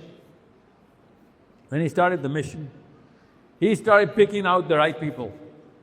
How did he pick the right people? Somebody please give me any example which you can think of. How was Prophet ﷺ picking his people? Yes. Give her the mic. Here. How is he picking the people? This is a very interesting and important discussion. Yeah, Prophet said Sahaba according to their... Sahaba, no, whoa. They know Sahabi. He's the first man. How is he going to pick people?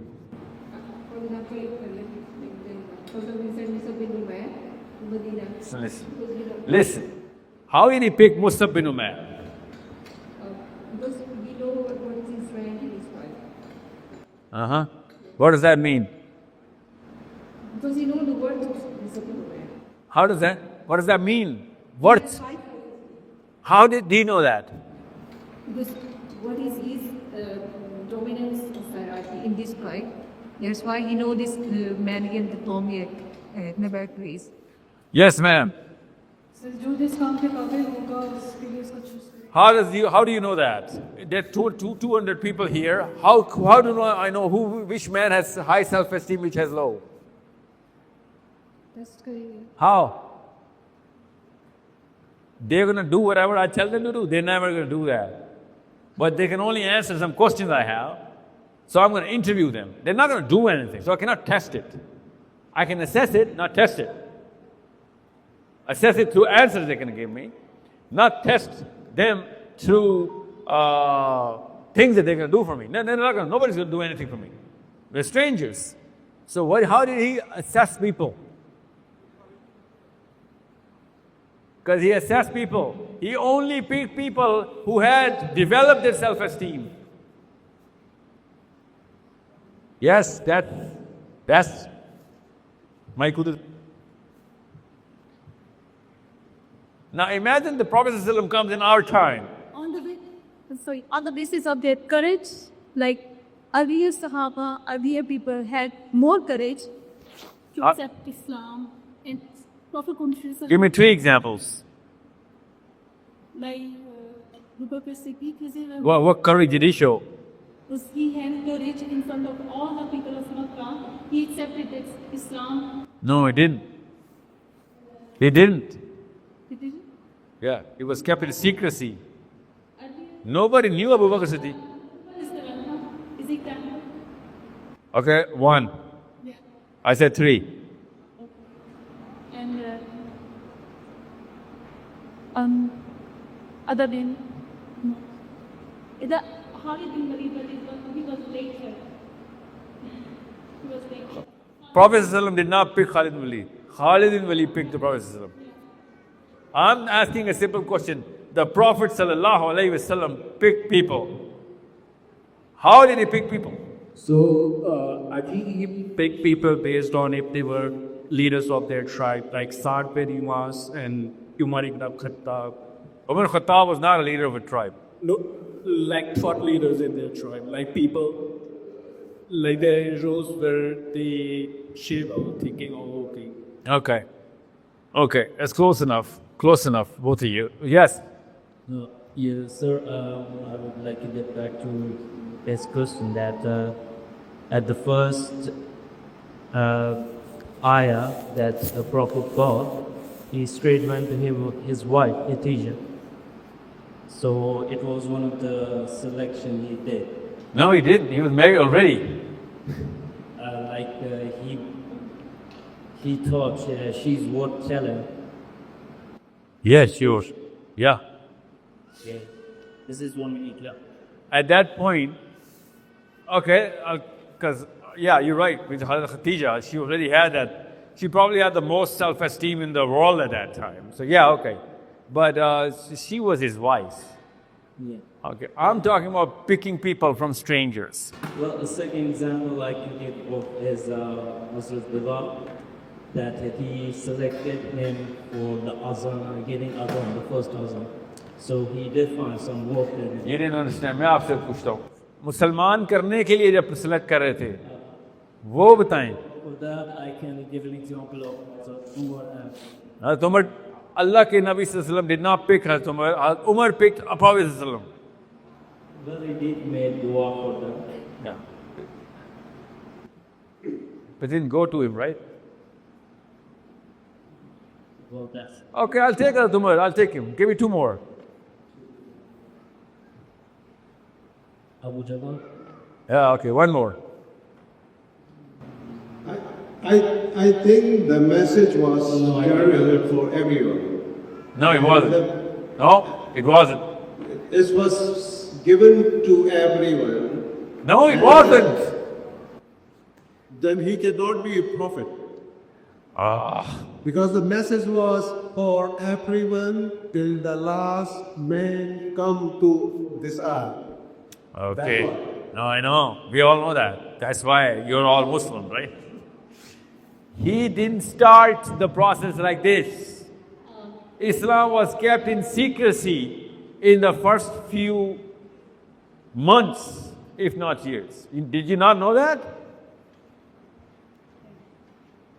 Islam was kept in secrecy till Umar al-Khattab comes in. So it was not for everyone yet. Okay? But he was picking some people. What was he looking for? I think he was picking people on the basis of their personality analysis. Yeah, what was that? When he sent someone to Medina, I think it was Uqbi incident, Uqbi Sahabi. So he picked Hazrat Usman instead of Hazrat Uqbi because he was this man and he was good in negotiation. No, not why, because he called negotiation. Because Uthman bin Affan had a way higher rank in Banu Umayyah than Umar Khattab, who was also from Banu Umayyah's lower rank. Okay? That's how it works. Yeah. So you need to understand how these things work. So if you look at Prince Williams sitting here, that's his name, right? Williams or William? With a William. Prince William. I don't know why I call it Williams. Prince William sitting here. He doesn't have to show that he's a prince. He's going to carry himself like he's a prince. He doesn't have to say, you know what, you see me? You see me? You recognize me? Do you feel good that I'm with you? No, it's not going to be like this. What is the other prince? Harry, right? Prince Harry. He's going to carry himself the way, without even anybody else trying to validate that princehood. Nor do you think Prince Harry has an internal demand that everyone should think that he's a prince? Why does he not have that demand? Why? Because he was already raised into that. Yes, he's raised into the priesthood. So, Allah Azza wa Jal, make sure you understand the pattern of Allah Azza wa Jal. Allah, sunnah of Allah Azza wa Jal is that when He puts a prophet, He puts a prophet in the family which already has the highest self-esteem. They give it to the prophet to save time. Literally. So Musa alayhi salam is born in Bani Israel, but they are enslaved at that time. So Allah does what? Allah gets Musa out of the slaves and puts him inside the king. And he's raised as a prince. This is how important self-esteem is for performance. You want to perform, you want to do anything, you got to have your self-esteem. Once Abu Bakr Siddiq is escorting, at that time, everyone is, now the mission is public, right? So Prophet ﷺ is being escorted by Abu Bakr Siddiq. Abu Bakr Siddiq is a guy who knows people, okay? There's a certain knowledge, there's a certain study that people do. Somebody was telling me, Akil was telling me that in England, the black cab, you cannot just drive a black cab, right? You gotta know, you gotta know everything to be that kind of cab driver. Just like that, Abu Bakr Siddiq was the guy who knew people. There's a certain science about this. He knew the lineage of everybody. Okay? So he used to escort the Prophet ﷺ when the delegates used to come for Hajj. So Prophet ﷺ did not miss that opportunity, did not want to miss that opportunity. So all those delegates of those tribes, our Prophet ﷺ used to go to the head of that tribe and deliver the message. But we had to scout the head of the tribe, right? Because there are so many people. So the first question Abu Bakr Siddiq used to ask was, who is this tribe? Where are you from? What part of the tribe is this clan belong to? Does this clan belong to? And if I'm talking to the clan head, does he represent the tribal head as, is he the head of the tribe as well? Or is he close to being the head? These are the 5 questions Abu Bakr Siddiq used to ask. And once the guy comes in for the interview, they used to ask the same questions from Abu Bakr Siddiq. Who are you? What clan are you from? Does that clan belong to the head of the tribe? And if you are from that clan, are you the head of the tribe? Same thing, because only a head can speak with a head. That's how they're going to take this message seriously. So once Abu Bakr Siddiq comes up in front of a guy, and this guy is from X and X tribe, so this guy said, Abu Bakr Siddiq said, are you the head of the tribe? Or the shoulder of the tribe? Or the pelvis of the tribe? Or the foot of the tribe? And the guy says, I am from the head of my tribe. Which tribe are you from? Abu Bakr Siddiq says, I am from Quraysh. And he says, are you from the head of the Quraysh? Or the shoulder of the Quraysh? Or the foot of the Quraysh? Abu Bakr Siddiq says, yes, I am from the shoulder of the Quraysh. And the guy says, then how dare you speak to the head of my tribe? We want to speak to the head of the Quraysh. And Prophet ﷺ intervened and says, do not worry, the head of Quraysh is right here. And then he says, okay, you are from the head of the Quraysh. Which clan are you from? And the Prophet ﷺ said, I am from Hashim, which is the head of Quraysh. And he said, okay, you are from Hashim. What part of Hashim are you from? And he said, I am the son of Abdul Muttalib, the head of Hashim. And then the guy says, okay, now you can talk. You know what that means? That means that Allah Azza wa Jalla is telling us to see that our kids, if they're not performing in their own matrices, they won't be able to carry themselves, and that's what you call confidence. You thought just loving them is going to give them confidence? No, making them perform is going to give them confidence. If they're not going to perform, they're not going to get that internal rank. That internal rank is called self-esteem. That's why I need you to understand how important today's gathering is. My team was like, sir, let's talk about homeschooling in London. We're going to launch homeschooling, inshallah, for England kids only. Right now, it's going to go global, inshallah, because we have the curriculum ready, we got the teachers ready, we are hiring everybody. And I was like, okay, homeschooling is not a product, it's a solution of a problem. Well, unless you guys know the problem, you won't be able to understand the solution. This is the hierarchy that boy mentioned. This is the hierarchy of dominance. That dominance is the alpha.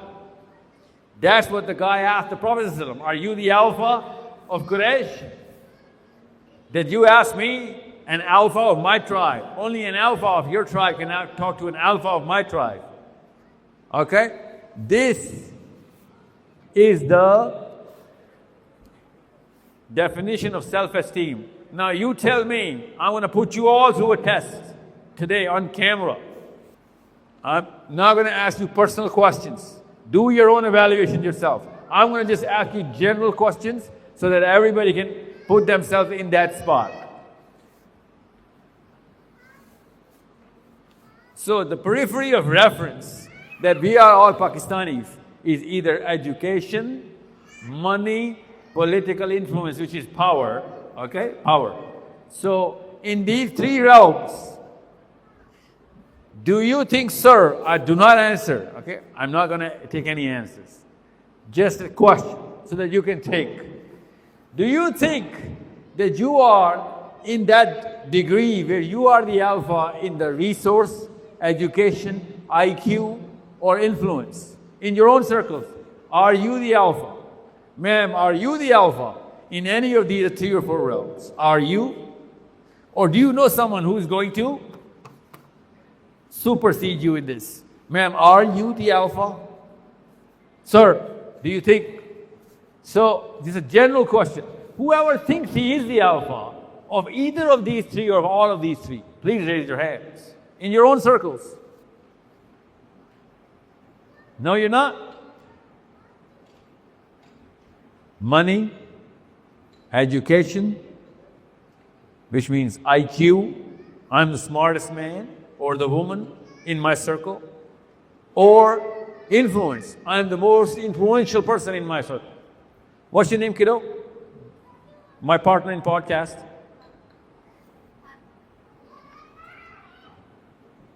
Hannah. Hannah. Hannah? Are you the smartest kid in school? Not really. Yeah, so you got a problem to solve there. Who's your mommy? Yeah, you have a problem to solve here. Because she thinks she's somewhere here. Are you close to somewhere here, Hannah? Or here? I'm in the midwife. Yeah, okay, so yeah, we can raise it up. You need to understand she's a girl. Girls change their chemistry based on the alpha. Men do that too, but we can see it in girls. You put 10 girls in one room, every girl changes her menstruation cycle based on the alpha of the room. Did you know that? That's the concept of self-esteem in alpha.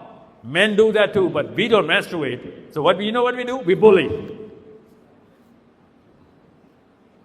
You want to check who's the alpha in girls? Put them in a room for 10 days, you'll find out. You want to see who's the alpha in the room? Put 10 men in one room for 10 minutes. You're going to find out.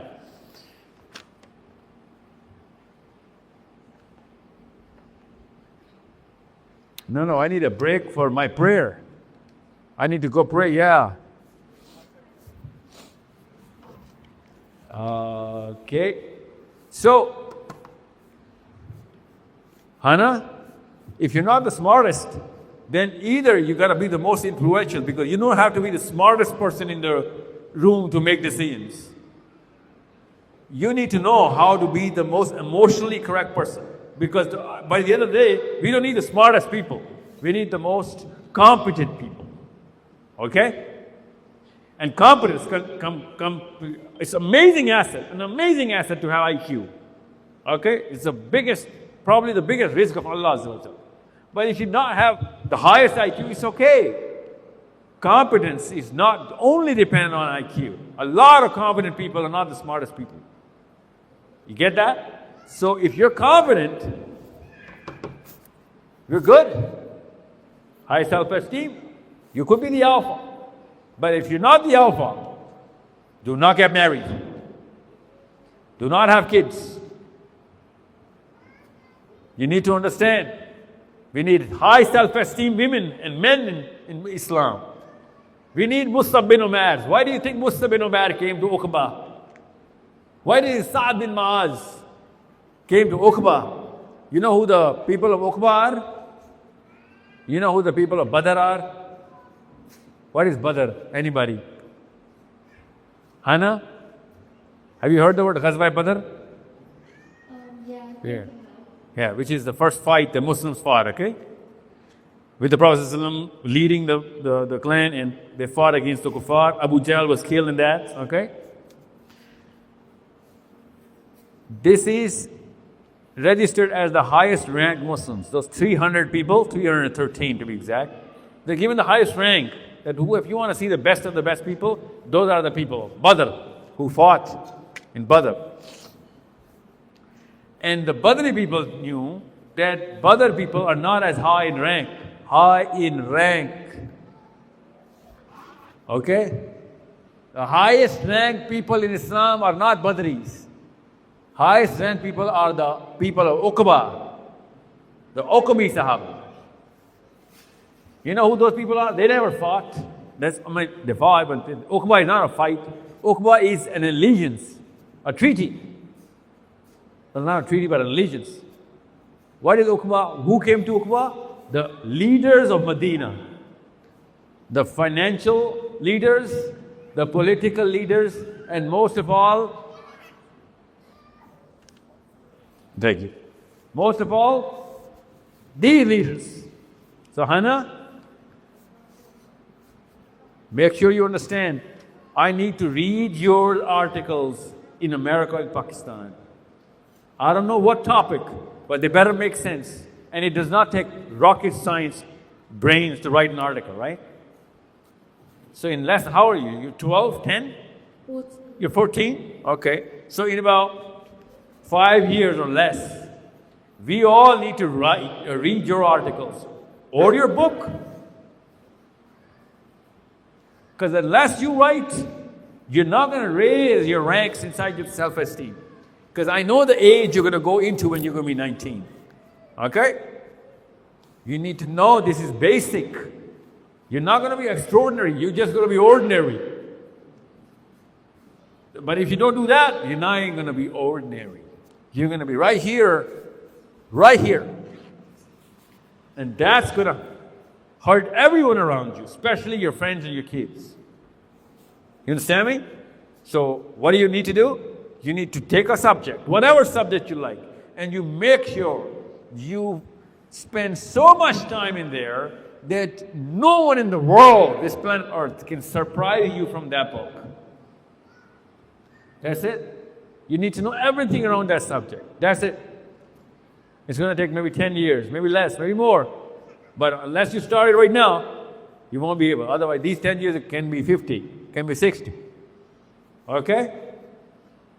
You need to understand, I need my daughter, her name is Kirat, she's 8.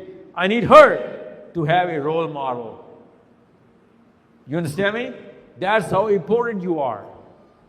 If you don't perform, she cannot perform looking at me. I'm a man. She needs a girl of her age. Right behind her, right. You're like 7, 8 years. You're 14, she's 8. You're 6 years ahead. Same age, same kind of problem you're going to see in the planet Earth. I'll be dead. You guys will be mighty women fighting for Islam, inshallah. How are you going to do that? With your brain power, with your psychological strength, with your emotional strength. So unless you know how it works, you won't be able to do that. I'm sorry. And you're 14, you're in England. 14-year-old girls in Pakistan can't even fathom anything I'm saying right now. And I don't blame them. They were kept like this. Your daddy and mommy brought you to England, put you to school. They drove a cab, or I don't know what they did. Blood, sweat, and tears went to putting you to school and making sure that you do not underperform now, okay? There's a lot of expectation right now on you, and I'm purposely doing that. Not just her, obviously. Every child, every parent knows what I'm talking about. We didn't come here so that, we raise our own copies. We wanted to come to England so that, they become way more competent than us. And I need your kids to be competent. Unless you give them that esteem right now, they will just become another replica, another copy, even worse than what we turn into. So this is, Hannah, this is what I'm trying to tell you. That's your career. If I read your book in America or Canada or Pakistan, you have a career. I don't care how much money you made or not. You know Alexander Fleming? Heard the nerd? Who came up with penicillin, right? Yeah. You know Friedrich Nietzsche? You'll read about him. Don't worry. The most influential man in the last 100 years. He wrote a book, one book. Was not even published in his own time. His sister published it when he died. You know how much money he had? He owed $91,000. He had zero money. He used to loan and borrow from friends and, never return. Did he have a career? Everyone in England, in Europe, everyone in America is influenced directly by that guy. Fleming died in the lab. No money. Michael Faraday, your countryman. How much money do you have? Zero. James Maxwell. So money you do not need enough money to get your self-esteem up. Okay? You need competence. You understand me? So, if you want to chase the money ladder, and you better become the richest woman on the planet. Because it requires what? Use the microphone. Say that word to me. What does it require to become the richest woman in the planet? Competence. Okay? Same thing. Competence. We need financial leaders as well. We need them. And collecting all of them from all over the world. Whoever is performing in business, I'm connecting him with some other guy who's performing well in business. So that all of them can combine, join forces, and become way more powerful. It takes a lot of competence to make a lot of money. You understand me?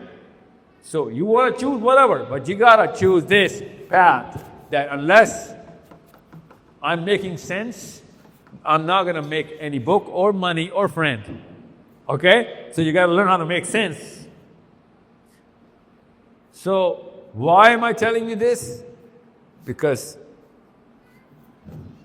everywhere I'm going right now, America, Scandinavia, Canada, Pakistan, UAE, my God, UAE, my God, Australia, Indonesia.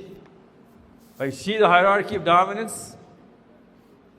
You spread it out by religion, the lowest of the lowest will become Muslims. Anywhere you go, the lowest part of the demographic, wherever you go, atheists and Christians and Jews, atheists, Christians and Jews. Where are the Muslims? The Muslims are right here. Why?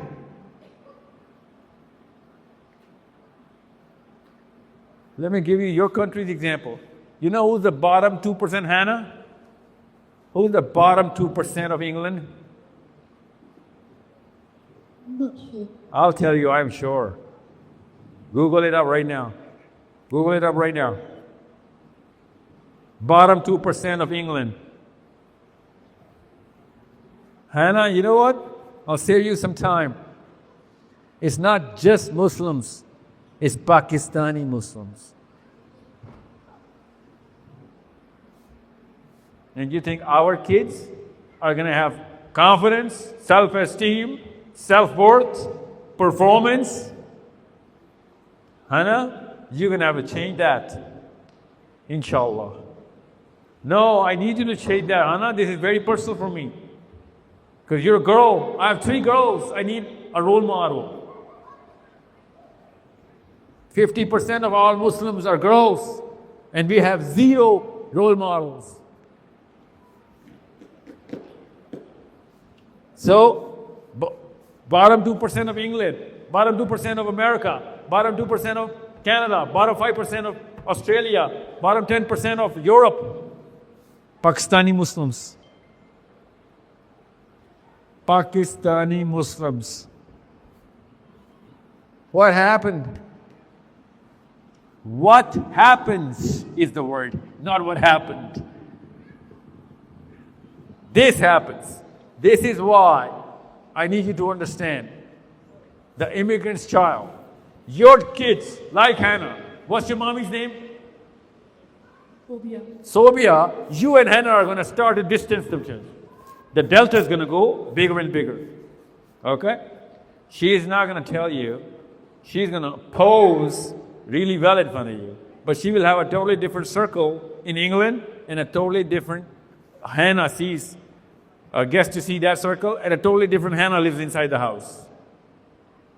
Okay? She's really good at keeping those two profiles. Clark Kent and Superman. You know who Clark Kent is, right, Hannah? Yeah. Amazing. Friedrich Nietzsche? No. Clark Kent, yes. So, distance their true self from their own parents. Sobia आप पाकिस्तान से खुद migrate करके आई हैं या आपकी अम्मी आई थी? मेरे आपको नहीं शादी के बाद. Oh, so you're the immigrant. You're the immigrant. She was born here. Yeah. So this is it? Isaiah? You 12? Where are you from? Right here? Yeah. Where your father? You're the father? You're a local here? Where did you migrate from? Pakistan. You're Pakistan. And 3 kids? 4? 4 kids? 3 boys.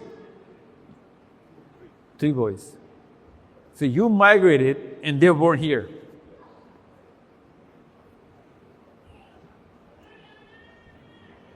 Okay? England is the only country where we have 4th generation English, Pakistanis. Great grandfather came in way before Pakistan. Okay? And now, but you know, most of us are 2nd generation. You're the 1st generation English, okay? Isaiah? You're 1st generation English. Okay? So, this is what's going to happen. What's your name, sir? Shajil? Shajil? Distance between you and Isaiah. Okay, interesting name you picked from the Bible, eh? Critically low threshold of success and failures. Why? Why do immigrants' children have very low thresholds of success and failures? Why? Because they instantly know that they're better than their folks inside this current bracket that they're in. That's it. सारे threshold अपने माँ बाप से ले लेते हैं खैर छठी पढ़ गया मेरा बाप तो 5वीं भी नहीं पढ़ा अंग्रेजी तो बोलता हूँ मेरे बाप को तो अंग्रेजी भी नहीं आती.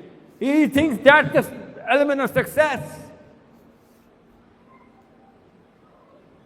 This is what you cannot give your own sons as, you know, gift from your... This boy should be looking up to you as the most competent father in the planet. How am I going to live up to these expectations? That's the pressure you need to be putting him under. So Isaiah, you play cricket? Bat or ball? So what's your high score? You're not sure of your own highest score? Really? You never forget your score, man. Score. Can you score when you're bowling? Oh, really? So that's a good performance. That's your best. That's really good, bud. 5 wickets for 1 run. Yeah. Please don't tell me you're a spin bowler. You're a fast bowler? Yeah. Oh, okay, nice, nice. So, do you know the best thing about your father? Do you like anything about your father? Yeah. Yeah, what is it?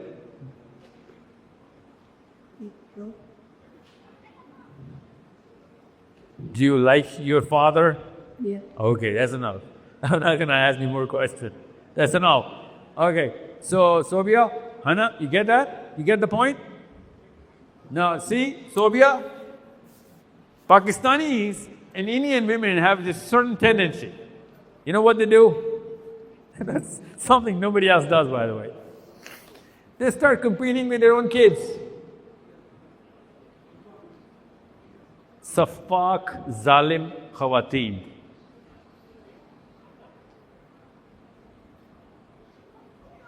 And you know what the worst part is? They don't stop there.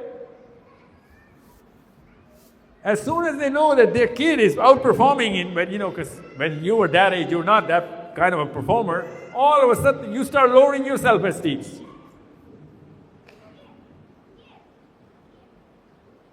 That is such a big curse of an immigrant inside England. You are going to go through your own kind of identity crisis because of your own kids.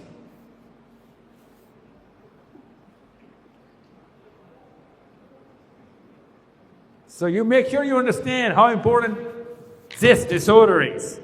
This is an immigrant child. Immigrant's child.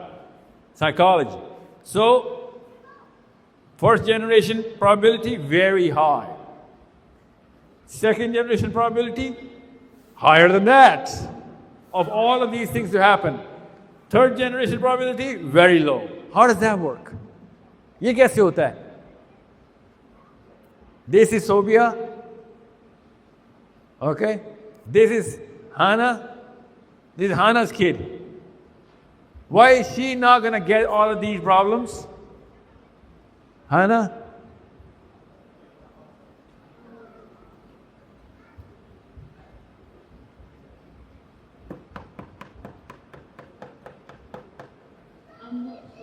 Yeah, it's okay. The best answer when you don't know the answer is, I don't know the answer.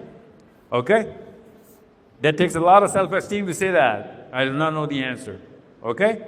The day you're going to say it very calmly and composed, that means you've developed yourself. Okay?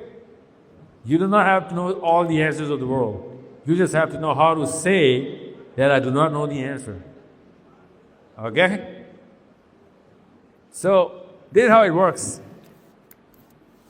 पहली generation की ख़वातीन और मर्द, उनके बच्चे जब पैदा होते हैं, ये इतना बड़ा मसला होता है उनको, जैसे अभी सोबिया को आएगा, आ भी रहा होगा।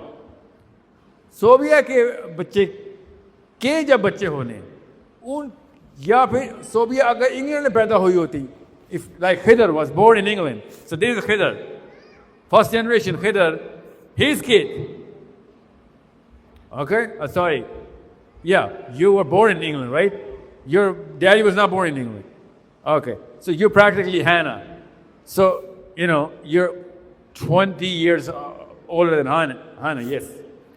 So, your kids are not going to go through this because you will not have those kind of performance issues in society, in the psychology.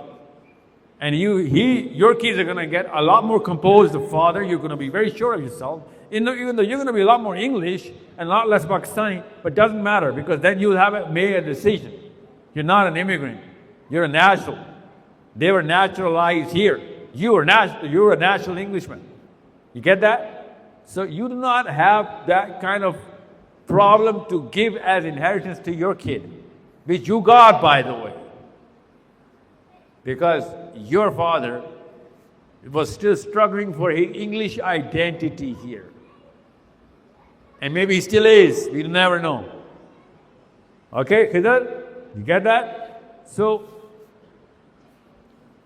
judging their parents. So, Sobia, ab tak khana ne shuru kar diya hoga. She's 14. She's judging you for your lack of performances here, there, anywhere in your domestic and your family. Does he do that? Sometimes. Doesn't matter. It cannot happen. It shouldn't happen. Okay? But it is going to happen. It is going to happen. Because that is how it works. And then Hannah is going to be over empathetic.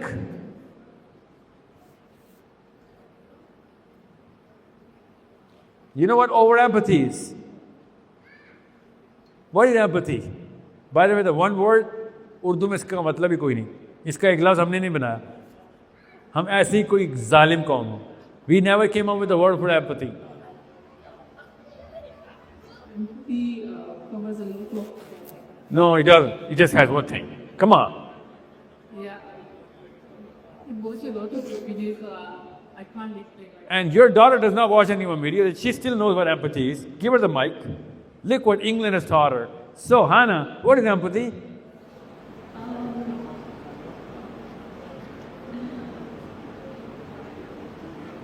When I think of empathy, I think of like sympathy.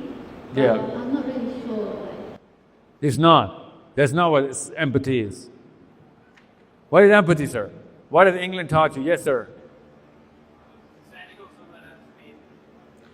Not understanding, experiencing. Okay? Experiencing somebody else's pain. So put yourself in somebody else's shoes, Hannah. Put yourself in somebody's shoes. See what he's going through. Imagine what he's going through. Experience what he's going through. Good or bad. Could be anything. That's empathy, okay? Sympathy is not that. Sympathy is to feel bad about somebody that I was gifted and he wasn't. So I'm going to give some of my gift to him. Could be anything. So Hannah is going to be over empathetic. And you know what happens to over empathetic people? Anybody? What happens to unempathetic, apathetic people? Pakistan happens to उन लोगों के साथ who do not have any empathy. और जिनके पास कुछ ज़्यादा ही empathy हो, उनके साथ क्या होता है? उनके साथ उनके सारे के सारे सर्कल वाले उनको misuse करते हैं. Everybody misuses them. Okay? That's the curse. So make sure she's treated really well. So what are they going to do? They're going to do all of this. I'm not going to go in detail of all of this. Why am I telling you all of this is, listen guys, Muslims everywhere. Muslims everywhere. Okay? Where's this?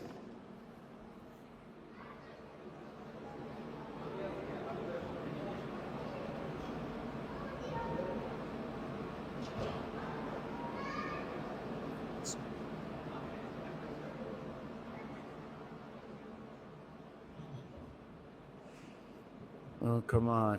Here we go. Muslims everywhere. You see, England is just another case study.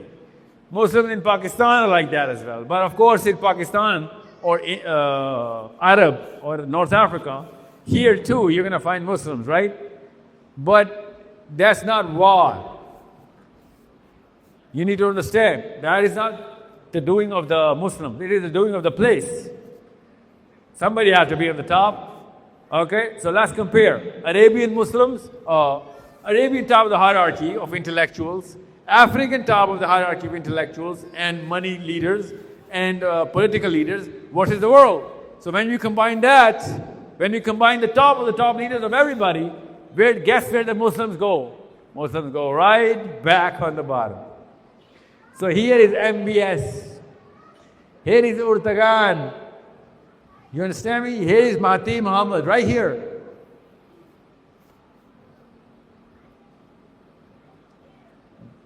This is where the Mia Manshas and Malik Riyal are, inside the global index.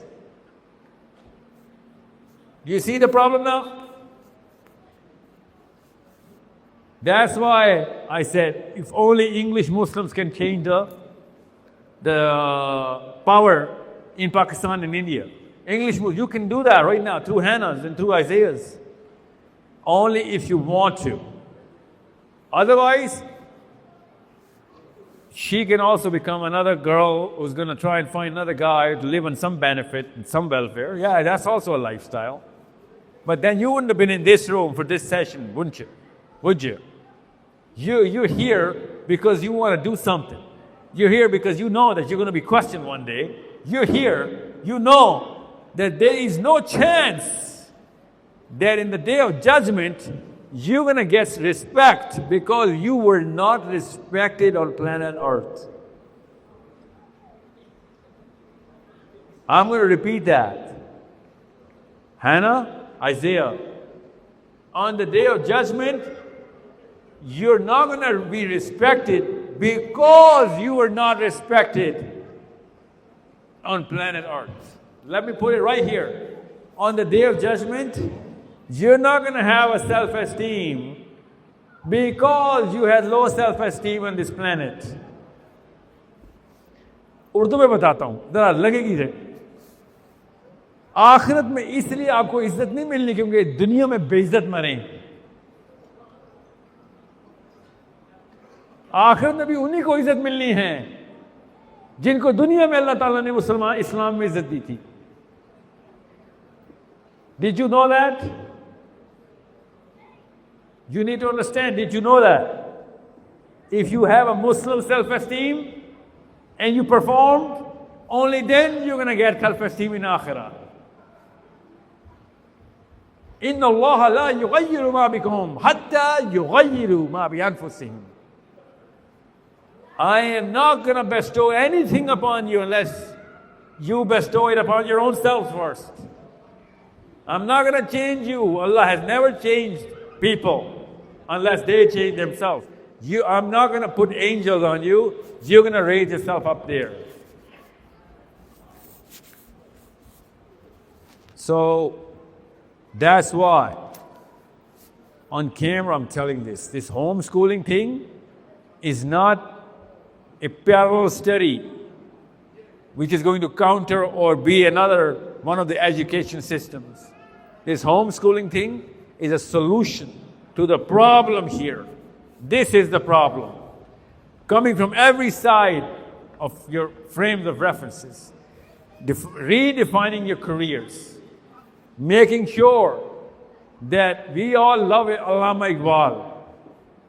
We all adhere to his teachings. We love Muhammad Ali Jinnah.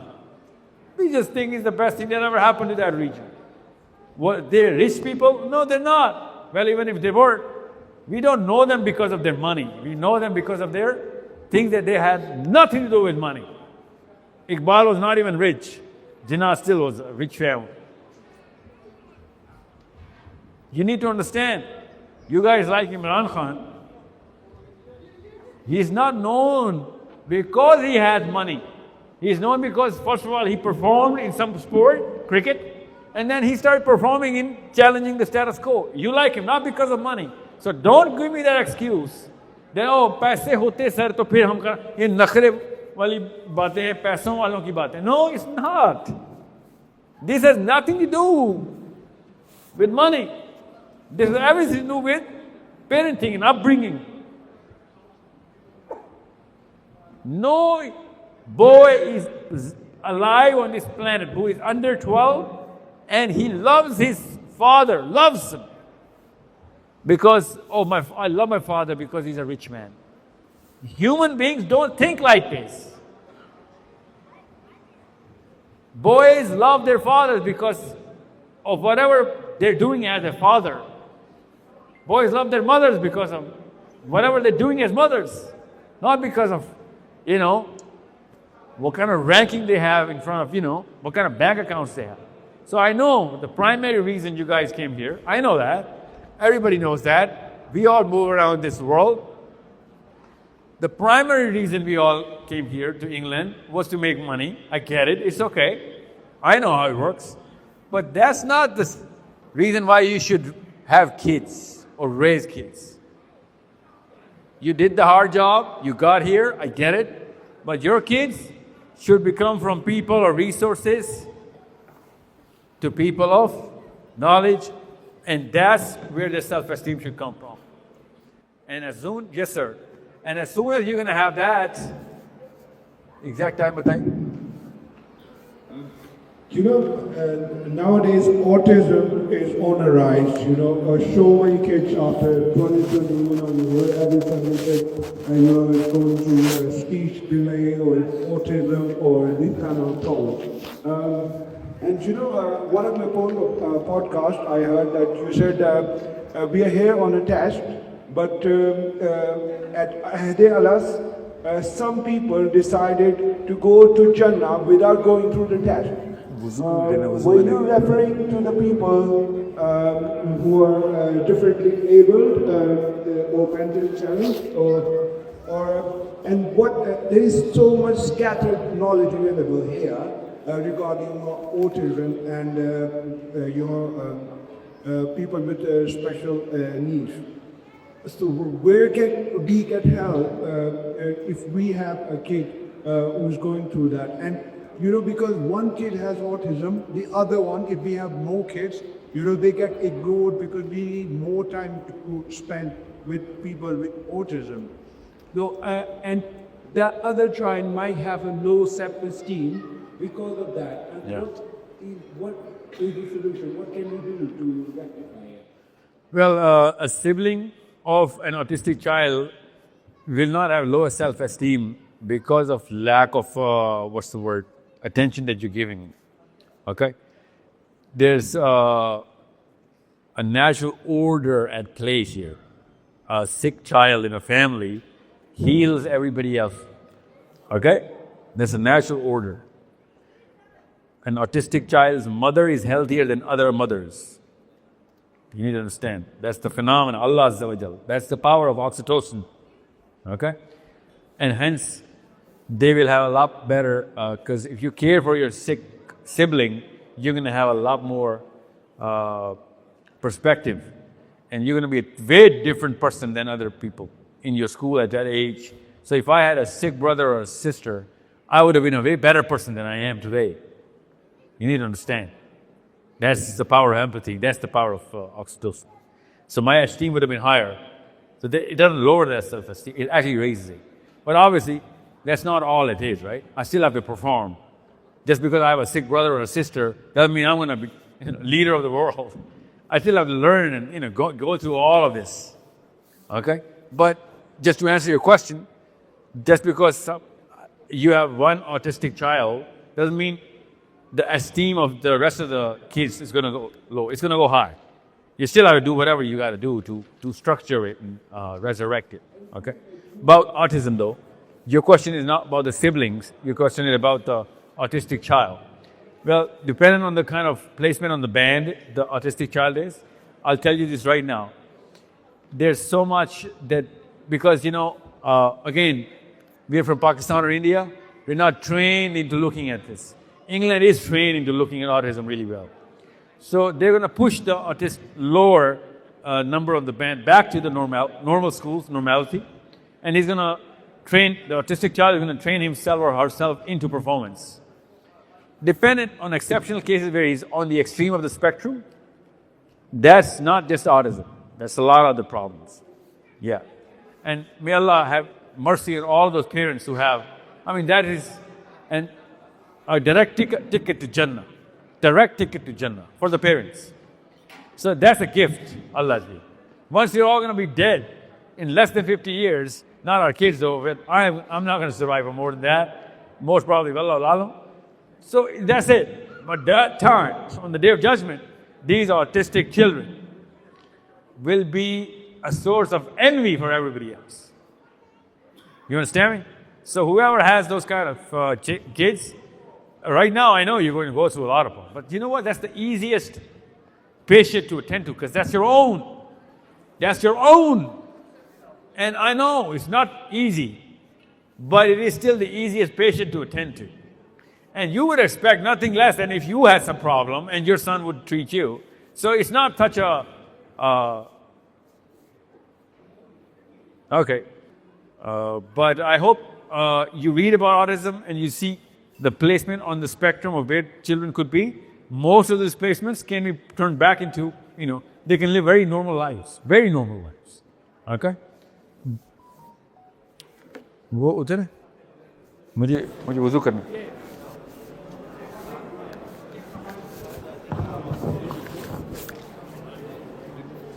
grab the mic from you. And that one.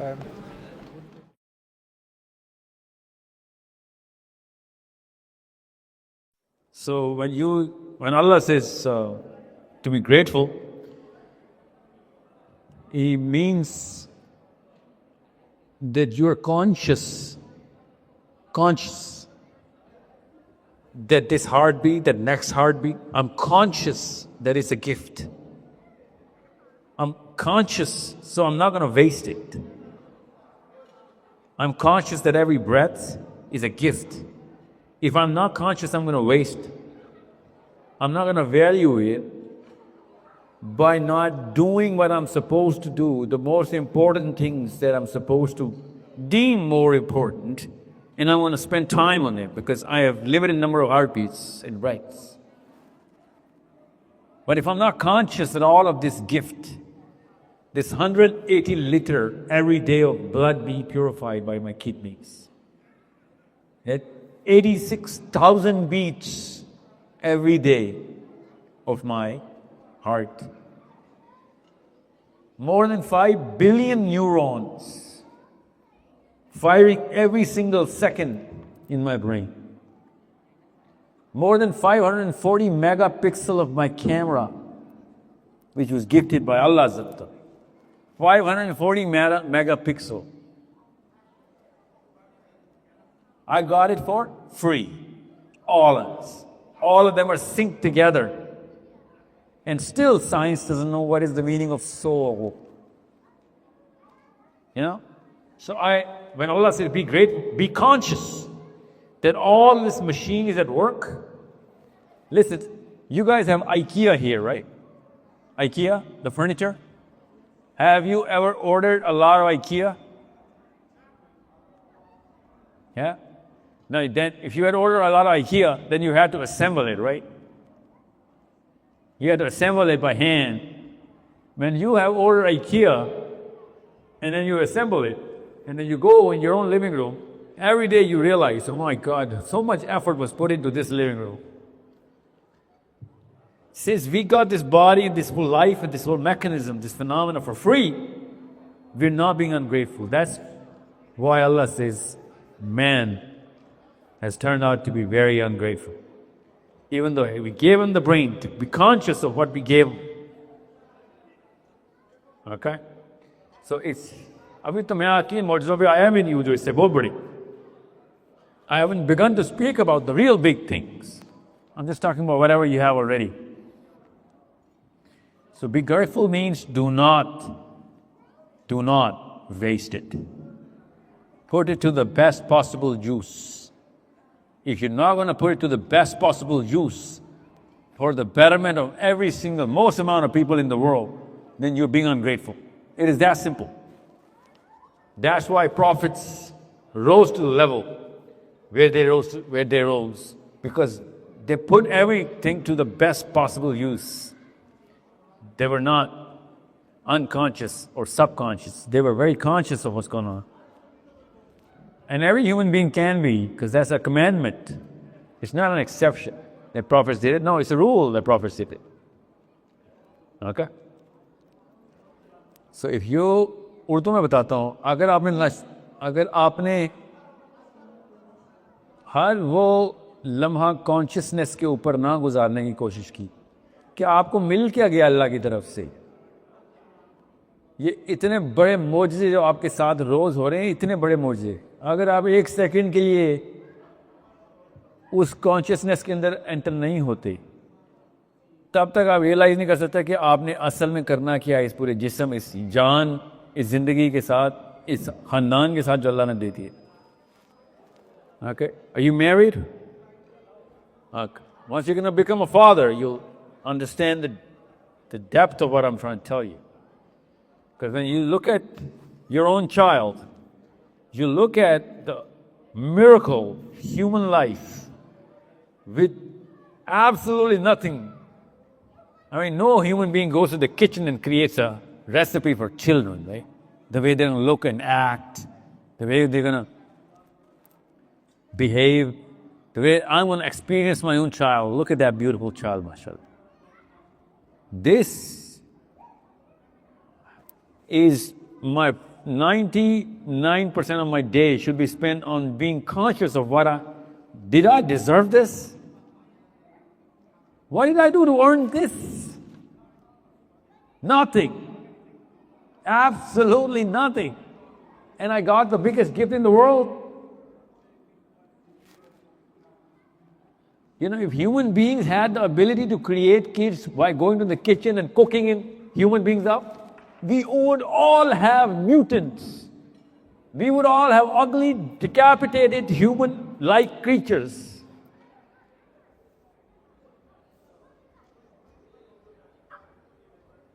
Even the rocket scientists and the chemists and the biologists would have mutants with 3 eyes and bald kids and 4 legs and 2 legs and I don't know what not.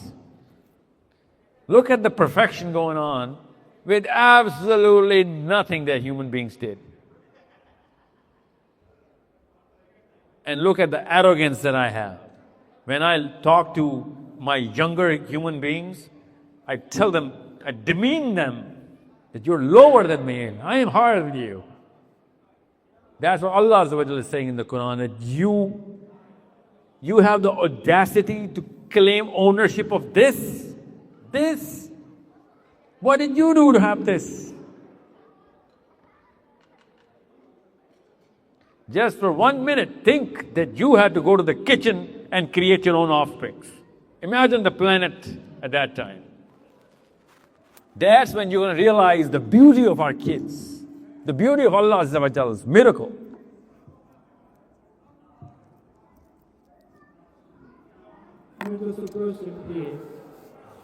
Let me take one question per person. I'm going to come back to you. Okay? Keep the microphone with you. Anybody else has any questions? Hello? Yes. Hi, brother. Yes. You mentioned before that you traveled a lot, see Muslims living in many different countries. When you think about the future, you have to choose to live in one place and raise your children as good Muslims. What places do you think are going to get you right? And then where should you be working? There is no place that qualifies for the basic demand of a Muslim for his own kids. That's the kind of planet that we're living in right now. I am appalled by the fact that we're okay with it. I'm appalled by the fact that we as parents are okay with the fact that I cannot raise proper, definitive Muhammadi Muslims in any planet without them getting cancelled as Al-Qaeda or extremist or fundamentalist or whatnot. It could be anything. Every country has different labels to give us, right? Especially, you know what? Especially Pakistan. Really? Yeah. So, no, I have not any country. So what to do? The answer lies right in this problem. The solution is within the problem. That we don't need a country. You understand? I'm not Theodore Herzl. You're not the Jews. This is not Poland. And this certainly is not 1836. We are in 2025. This is England.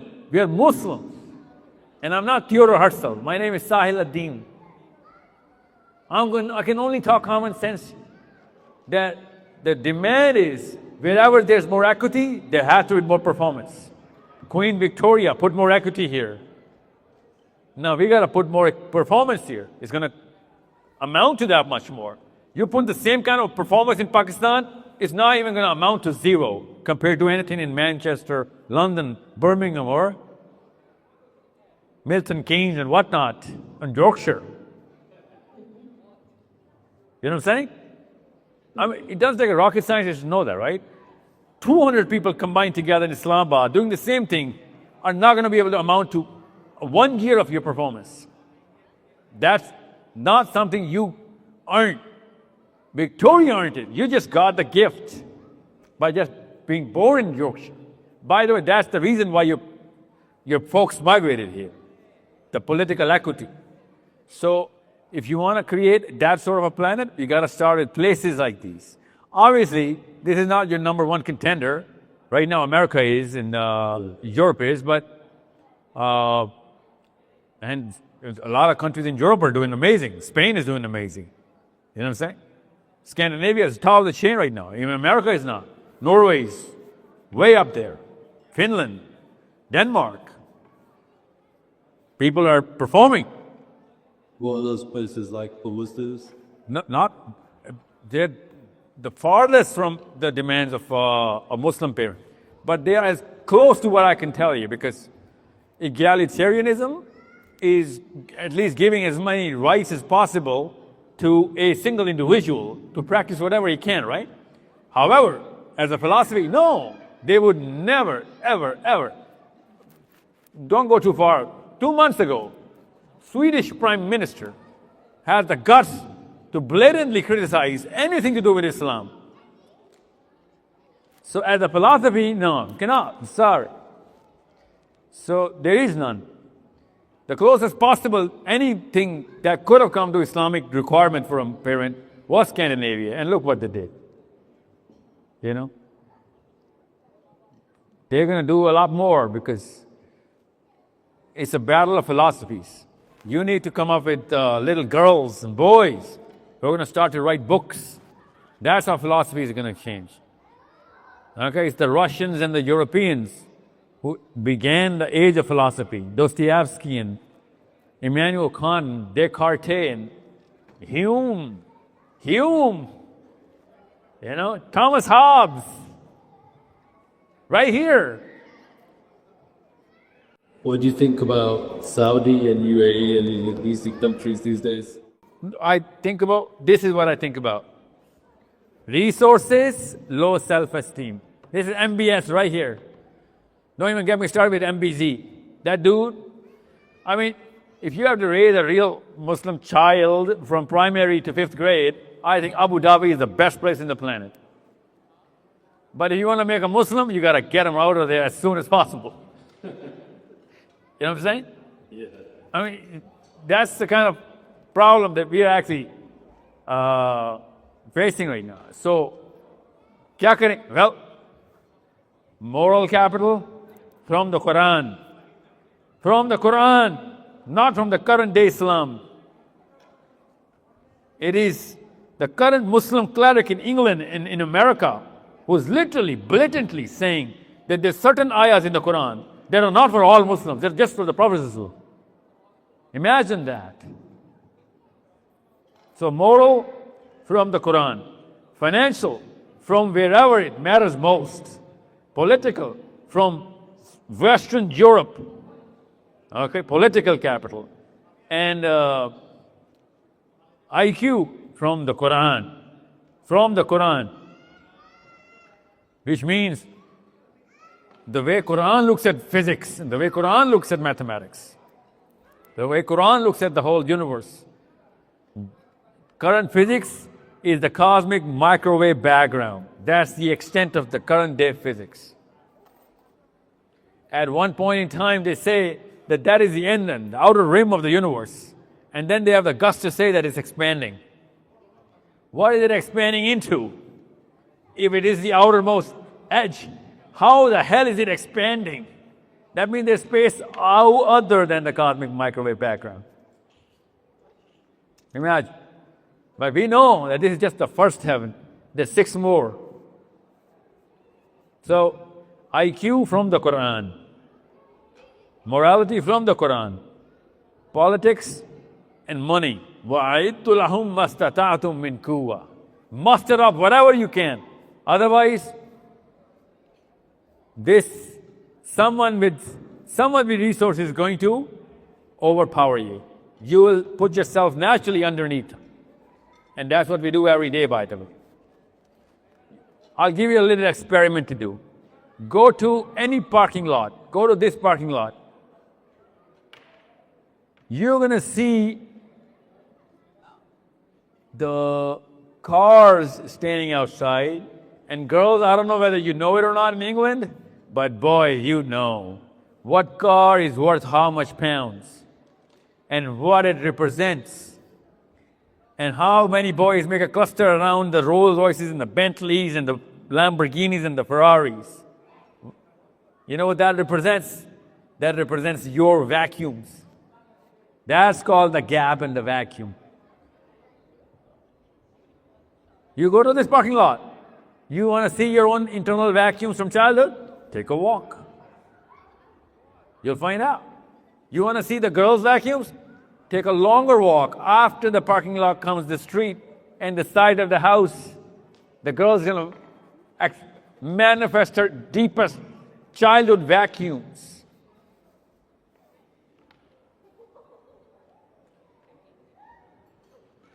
You don't need me to show you what self-esteem is. The street is going to show you. This parking lot is going to show you what self-esteem is. I'm not telling you anything new. Everybody knows what I'm talking about. So, if a Bentley can intimidate you, then I'm sorry. You're not even ready for Buddhism, let alone Islam.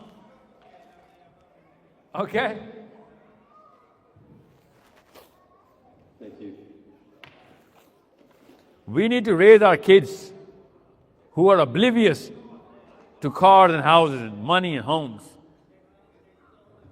One time the Sahabi who walks into, by the way, the biggest power of the planet at that time, who had just defeated Roma, the Persians. And this Sahabi who didn't even have, proper shoes on his feet because his shoes were broken and he was carrying a spear. And he walks up to the king of Persia because the army had sent him. Umar ibn Khattab's army had sent him. So the prime minister of that king comes to the Sahabi and he says, "What are you doing, man? What are you wearing? And do you know the price of the carpet you're walking on right now? And you're poking holes with your spear? Do you even know what you're doing? Where you come from?" Every home office question. Where did you come from, man? And what are you dressed up like? And the Sahabi looks at him and is like, "Who are you?" And he said, "I am the prime minister to my own God." And he said, You have a God? Your God is the prime minister? He said, "Yes, you're about to meet our God. You make sure you prepare to meet our God, because you're not dressed to meet my God. You're not carrying the right gifts for my God. You don't look the way you're ready for my God." So this Sahabi, this companion of the Prophet ﷺ says, looks at him and says, "Tell you what, buddy, I have a message. Tell your God that I came from his God. So make sure you tell him that. I'm waiting right here on your $1 million carpet, poking holes in my $2 spear." So this prime minister went, because this is the first time his God was addressed like this. And he said, "Are you the general of the army?" He said, "General of the army? To call your God whatever he is, it doesn't require a general of the army. It just requires common sense." And what? We all know that.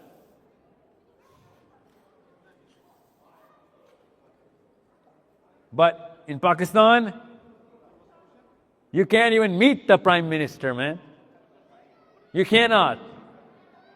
And somehow, if you end up meeting him, you will be made to stand so far that you can't talk to him properly. There are going to be so many guards and glitters and chandeliers and armed personnel to intimidate you so that you cannot say anything unless you come from a rank higher than him.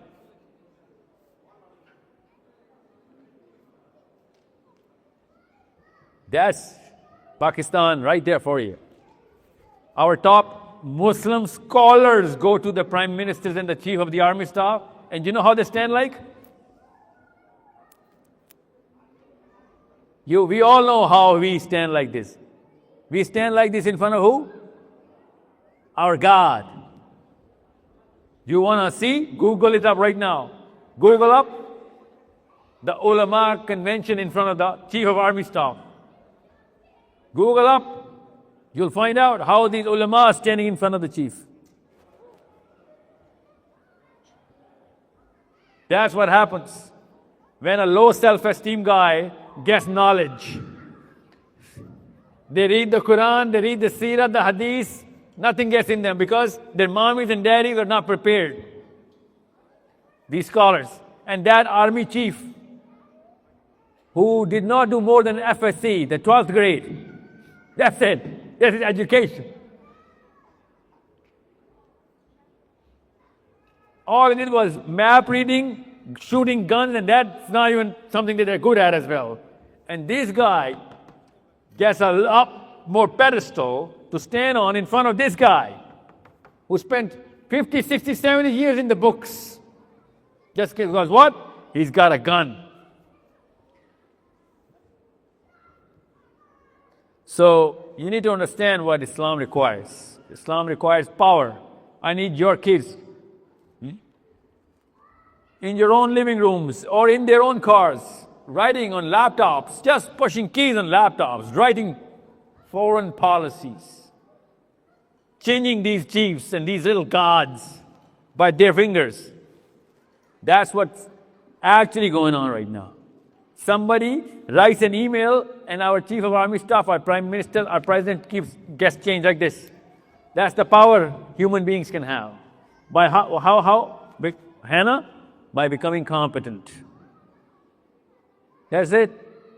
Could be mathematics, could be physics, could be political science, could be chemistry, biology, could be anything. And your laptop is going to keep changing governments. That's the real power. Yeah. Yeah, please. Yes, Sahil Adeem, in your previous talks, you talk about grabbing the power. So I heard a lot of people that they have felt choose, and we are prepared to do that. But how should we do that? Well, first of all, I never say grab the power. Okay. That means something. That means something. That's a different strategy. That's not my strategy. I want my kids to develop into powerful people. Grabbing a power would mean go and grab the power. It's a strategy. That's not my strategy. My strategy is simple. You make a lot of money, you're not grabbing power, you're developing power. You make a lot of politics, you make a lot of science, you make a lot of knowledge. You make a lot of credibility, power is with you. But ये सारा कुछ zero हो जाएगा, सब कुछ zero है अगर आपकी आइडेंटिटी बनाई नहीं गई, अगर आपको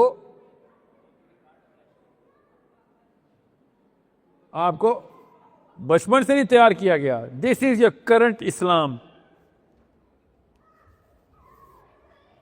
नमाज, रोजा, ज़कात, हज, ईद की नमाज, जुम्मे की नमाज, शलवार कमीज. दिस इज करंट इस्लाम.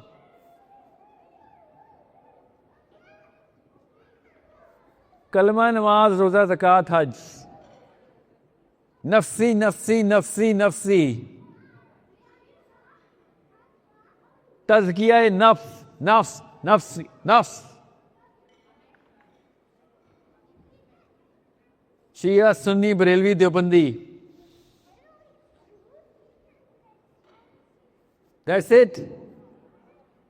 अल्लाह की कसम पाकिस्तान में इतने फिरके और इतने गटर नहीं खुले हुए फिरकों के जितने इंग्लैंड में खोल लिए हैं आप लोगों ने.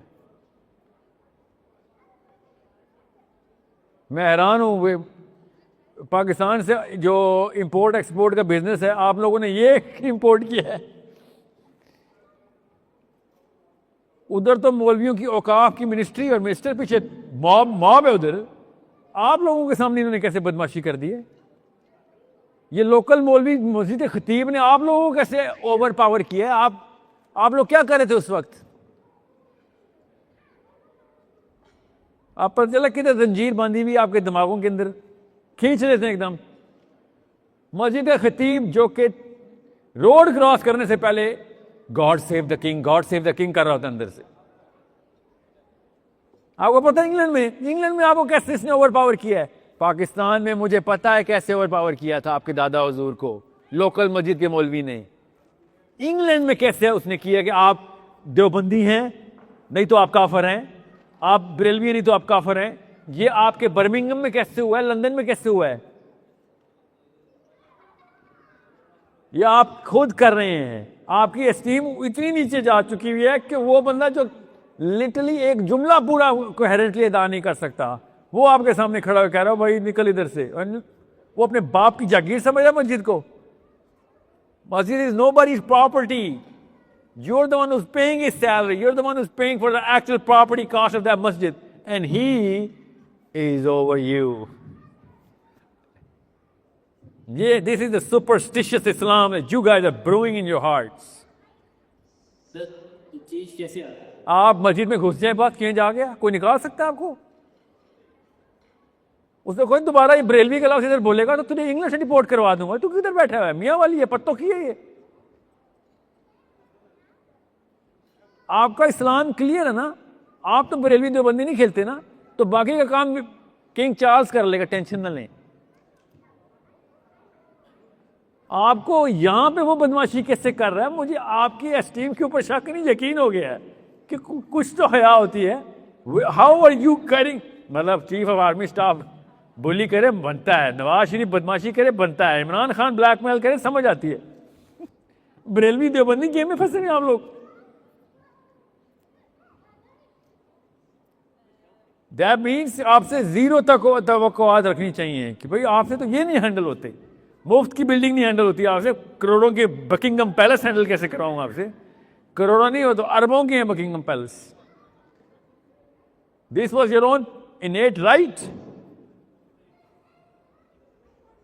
ये क्वेश्चन होमवर्क के तौर पे लेके जाएं आप लोग कि आप पत्तों की में से अभी तक बाहर नहीं आ सके, आपको क्यों ना गोरा और काला इधर का डिमीन करे।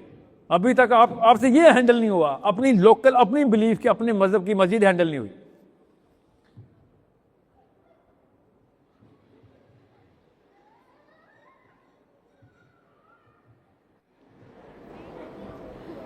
Hello, thank you for the insightful talk and the explanations around it.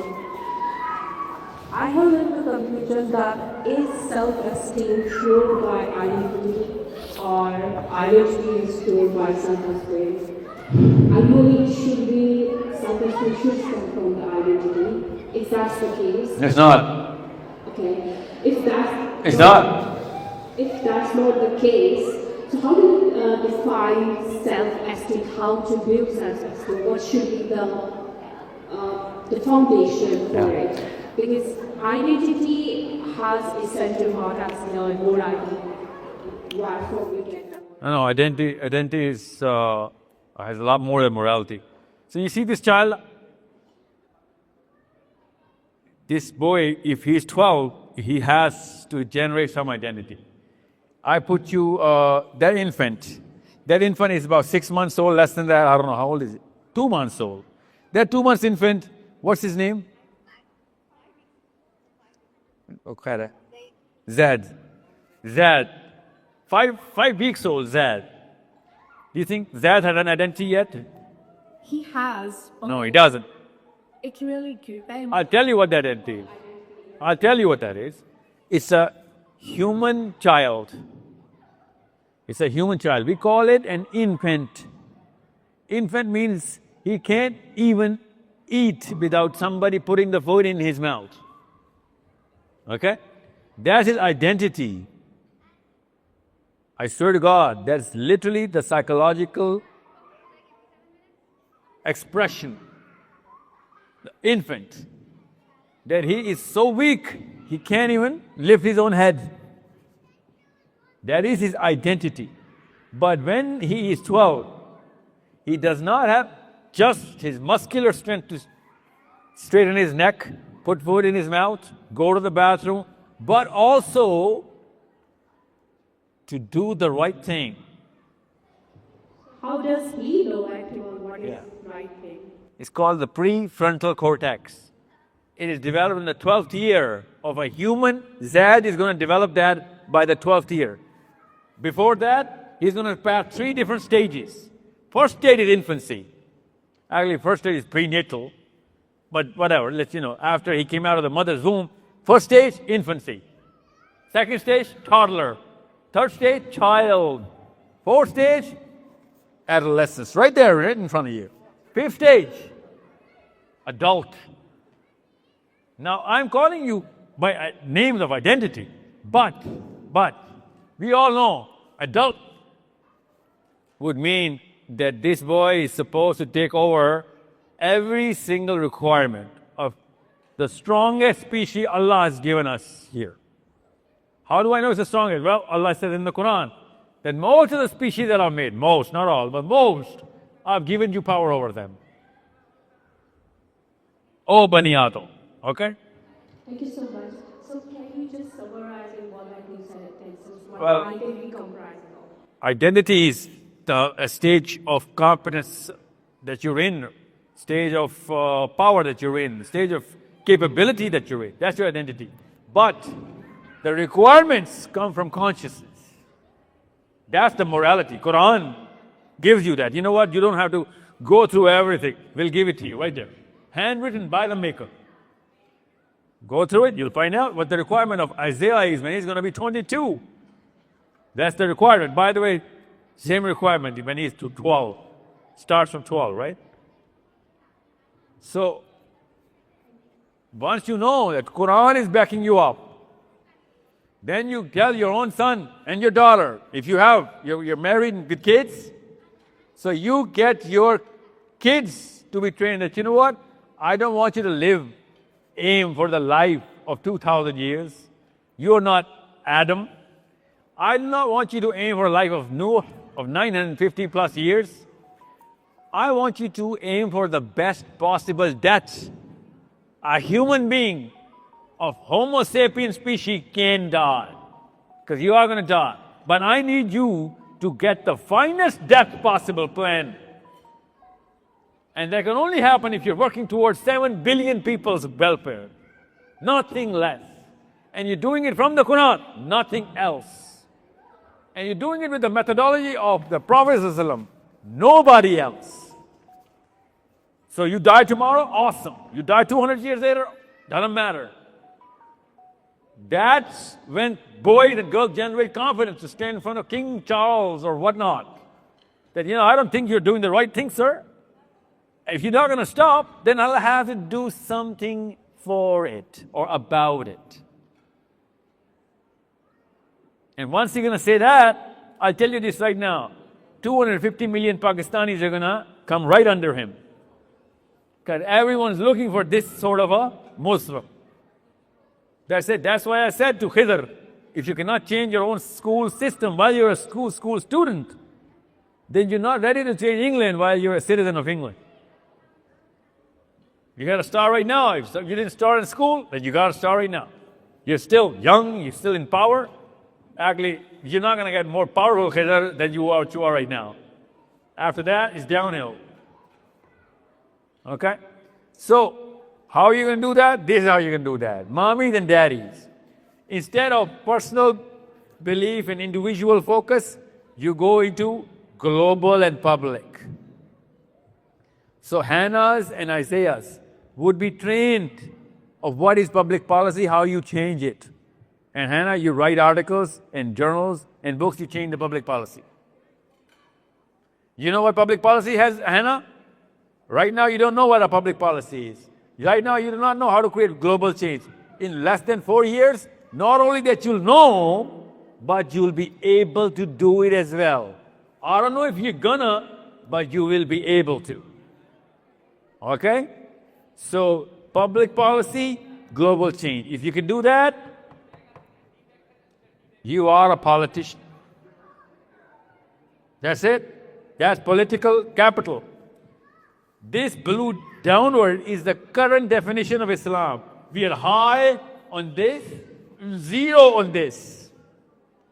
That's why I said, अब मैं उर्दू में बताता हूँ कि आप ऑक्सफोर्ड यूनिवर्सिटी में जाते हैं, पॉलिटिकल पावर, पूरी दुनिया के पावर को चेंज करने के लिए पॉलिटिकल साइंस पढ़ते हैं, और जुम्मे की नमाज में आते हैं और बरेलियों का और देवबंदियों के और भाभियों के और शियों के लेक्चर सुनने कहते हैं बाकी सारे काफिर हैं. जरा सोचें आप, ये मेरे पे क्या गुजरती होगी कि एक तरफ पूरी दुनिया की पॉलिटिक्स चेंज करने के लिए ऑक्सफोर्ड यूनिवर्सिटी जाते हो, and then you come back from Oxford, and then all of a sudden you become the lowest possible creature in the weakest possible state. This is what the current Islam is doing to you. It is making and stripping you out of your power. So if you cannot conquer your local masjid in London, please do not talk about big things like self-esteem, confidence, empowerment, global change, public policy. Sorry, you're not qualified. Raz ki baat bata do aapko. You look this guy straight in the eyes and then you ask him, you want to do the next Friday sermon in this masjid? Then you got to straighten your act. He's going to be on your firqa, whatever your firqa is. उसकी इतनी zero esteem है, उससे कोई सीधे मुंह से बात कर ले और रो पड़ेगा। ज्यादातर तो वैसे भी इलीगल बैठे में इधर।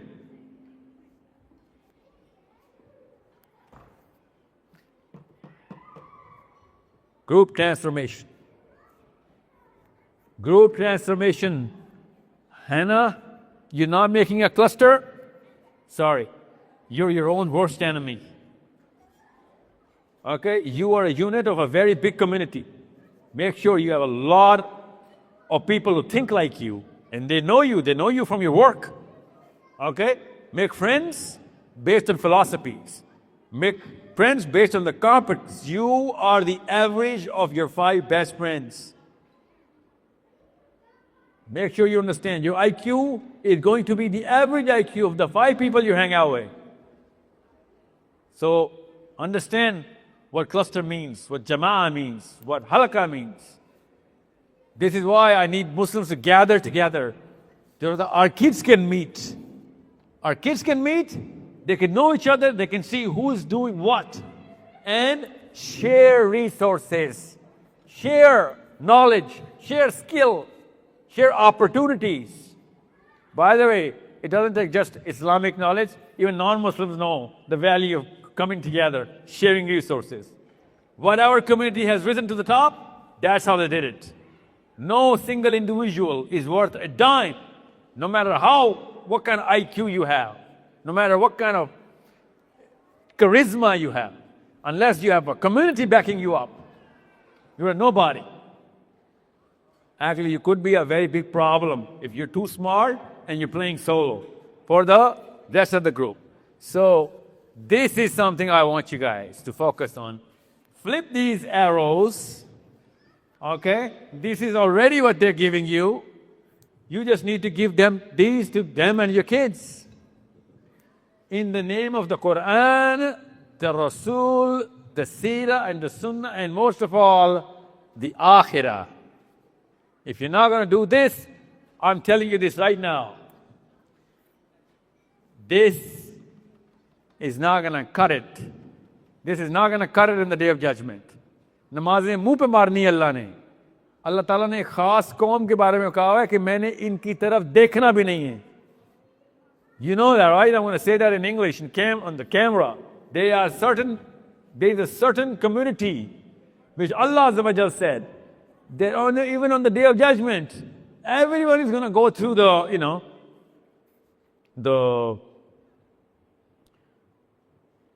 what's it called?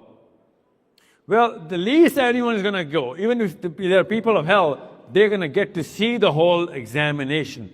They're going to go through the process, except that one community, which the angel is going to come and say, you are not even worthy that you will be put to this sort of process. Allah does not even want to look at you. Do you know what they did? Do you know the qualification of those people? Those are the people who knew what is right and who knew what is wrong, but they chose to be just spectators. Remind you of anybody? There was my teacher. When I told him about that, he said, these people will be so worthless that pedestal of the Day of Judgment where every human being will be there, that pedestal, it does not suit that such a worthless community would come here, because this is not a game show where spectators are allowed. This is where agents and players who played something, good or bad, are brought to justice. By the way, के साथ क्या होना है? You know what's going to happen to those people? They will be given a shortcut to hell. No tests, no rewards, no deeds, no nothing. No, you don't need anything. Allah is not talking to you. You're nobodies. That's your path. Go left.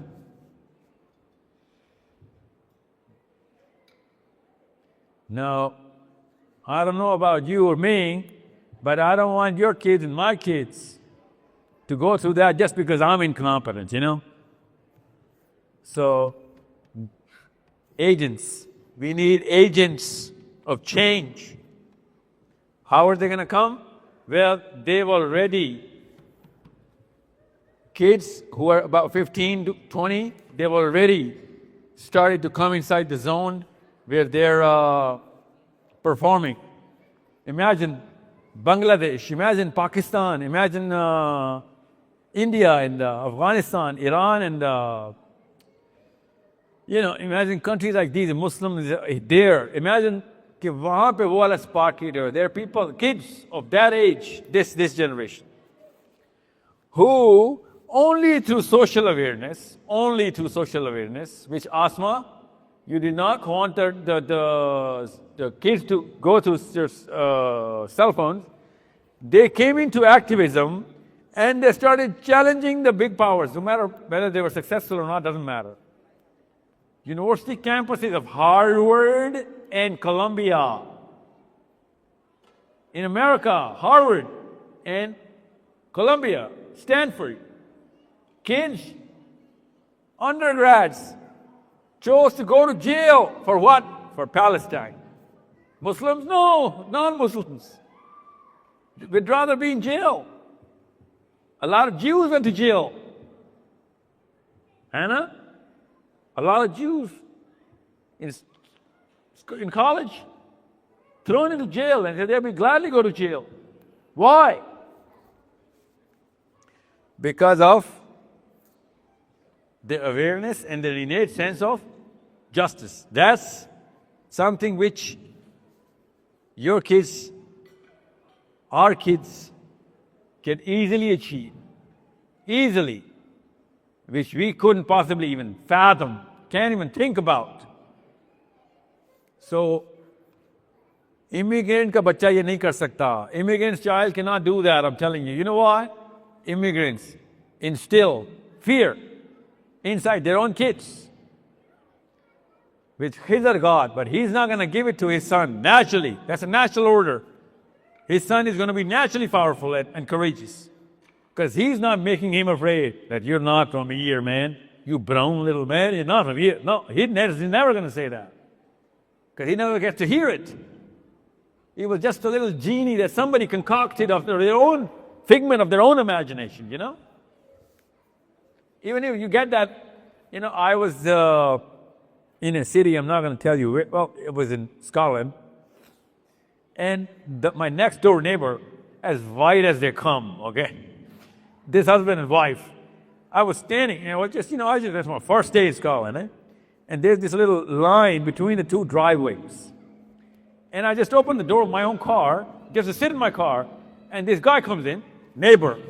He says, you know what, I'm your neighbor. And I'm like, oh, and I'm a Muslim, and I'm from Pakistan, and I've lived in Canada and America. Neighbor means love, right?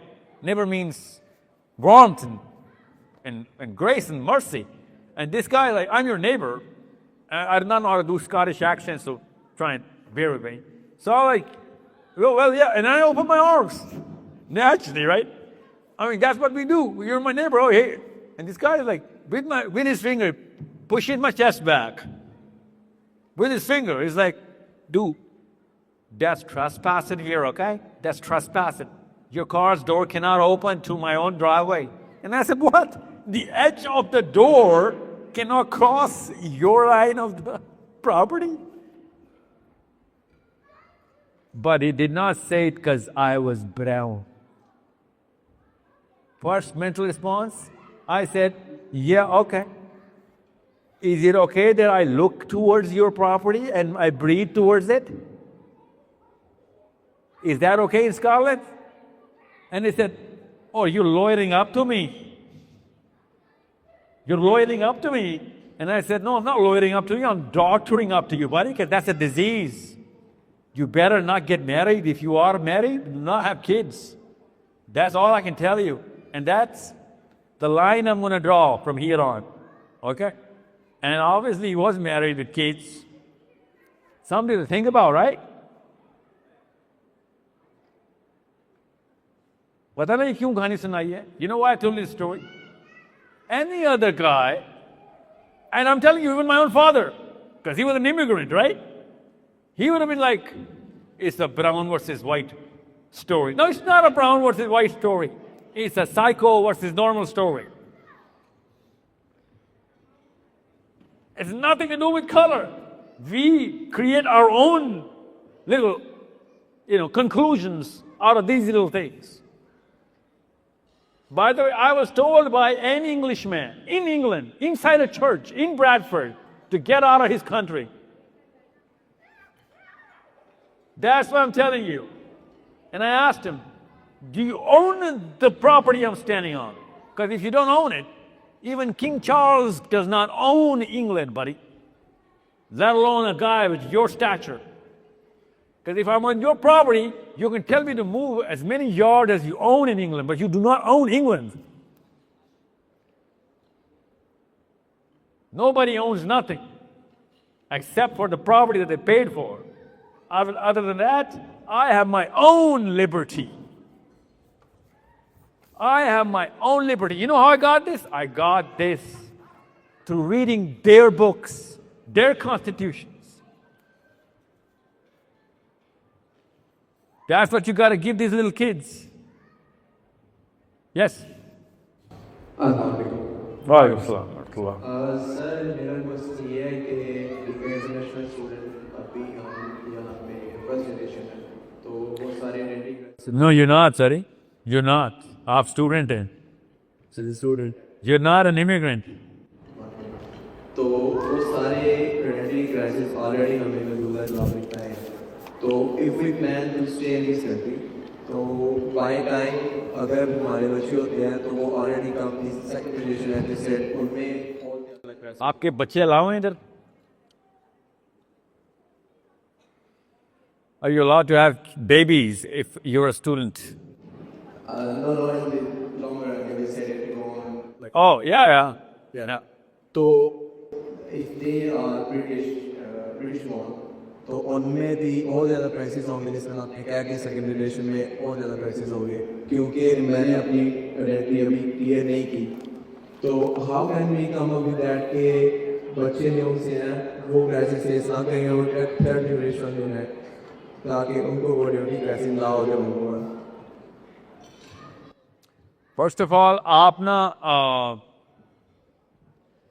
जब तक आप अपने आप को यहाँ पे alien समझ रहे हैं ना और वो वाला एलियन जो कि इनके मरहूने मिन्नत है तो फिर आप इधर शादी नहीं करें.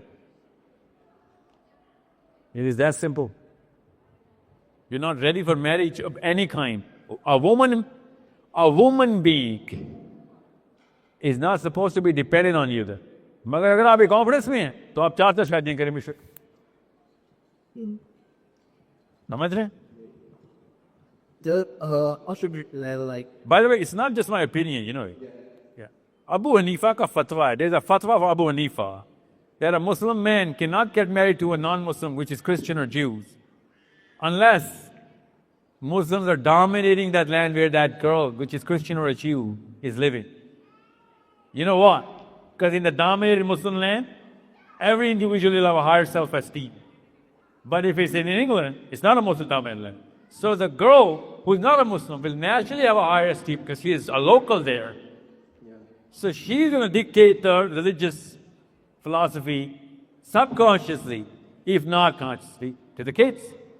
So Abu Hanifa said, yeah, you can marry a non-Muslim, which means you can marry a Jewish girl or a Christian girl if your philosophy is already doing your esteem work for you. But if it's not, then you're not allowed to marry a Christian or a Jewish girl. You know what I'm saying? By the way, a lot of Muslims which are reverted from whatever religion and they become Muslims, they're not even given the real definition of Islam. They come in for as a franchise of Buddhism. That yeah, I'll be a spiritually correct sadhu. They're not going to raise Muslim, powerful Muslim boys and girls. They're going to raise as best case scenario Dalai Lamas. Because we have corrupted definition of Islam, and Islam became the fastest growing religion, so everybody came inside the corrupted definition of Islam. So everyone is like, there's a little placebo do no harm, see no harm, feel no harm, sort of a, Gandhi. Okay? G. Anything else? Anybody? Okay. Well, thank you so much, guys. I have to applaud you for your patience and commend you on your temperament. Can I ask something? Yes, of course, you already have. The answer is yes. Thank you very much, Professor. As I had the question earlier, you've made my concept of that's key.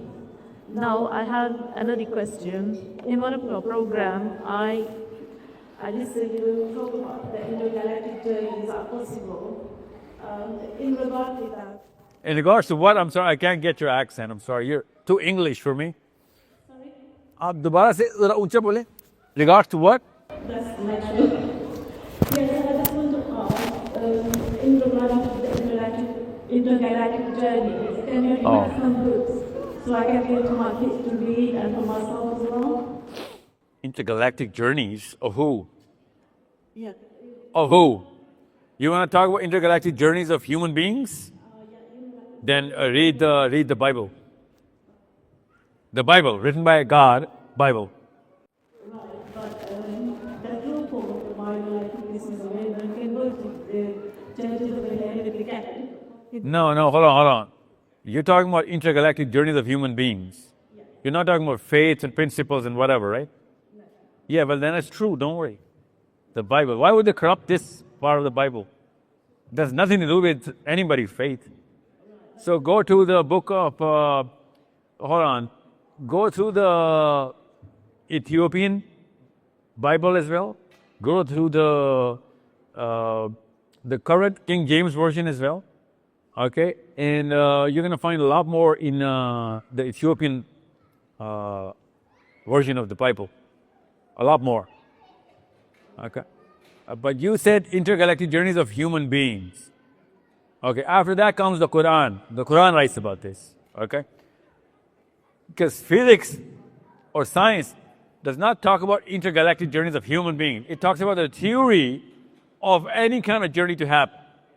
But the Bible puts Adam alayhi salam, puts Ilyas alayhi salam, puts Zachariah, puts Jesus, puts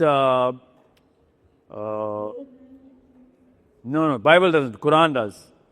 Bible puts Enoch, Idris alayhi salam. Bible puts Ilyas alayhi salam. Bible puts everybody, and even Jacob. So, and Ibrahim, and Noah. Bible takes a lot of people into intergalactic journeys. Quran only takes up Noah, Adam, Muhammad sallallahu alaihi wasallam, Isa ibn Maryam, Musa alayhi salam, Idris alayhi salam, and Quran takes Harun and Yahya. Quran takes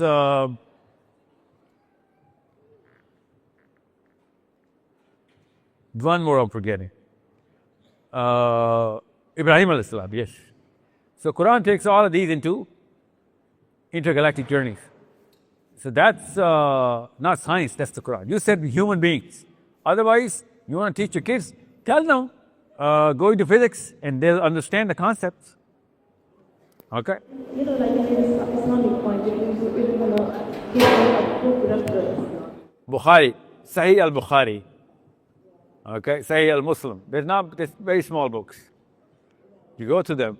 There'll be hadith that's going to blow the mind off of your kids. They're like, oh my God, why was this not told to us? In simple words. In simple words. You know, the Sahabas and the Prophet are talking about the intergalactic journey. Okay? By the way, we were not even Muslims. We don't believe in the intergalactic journey. Because our Prophet went to the intergalactic journey. Oh, thanks, I have the cup of tea. Thanks. I said, I think we're done here.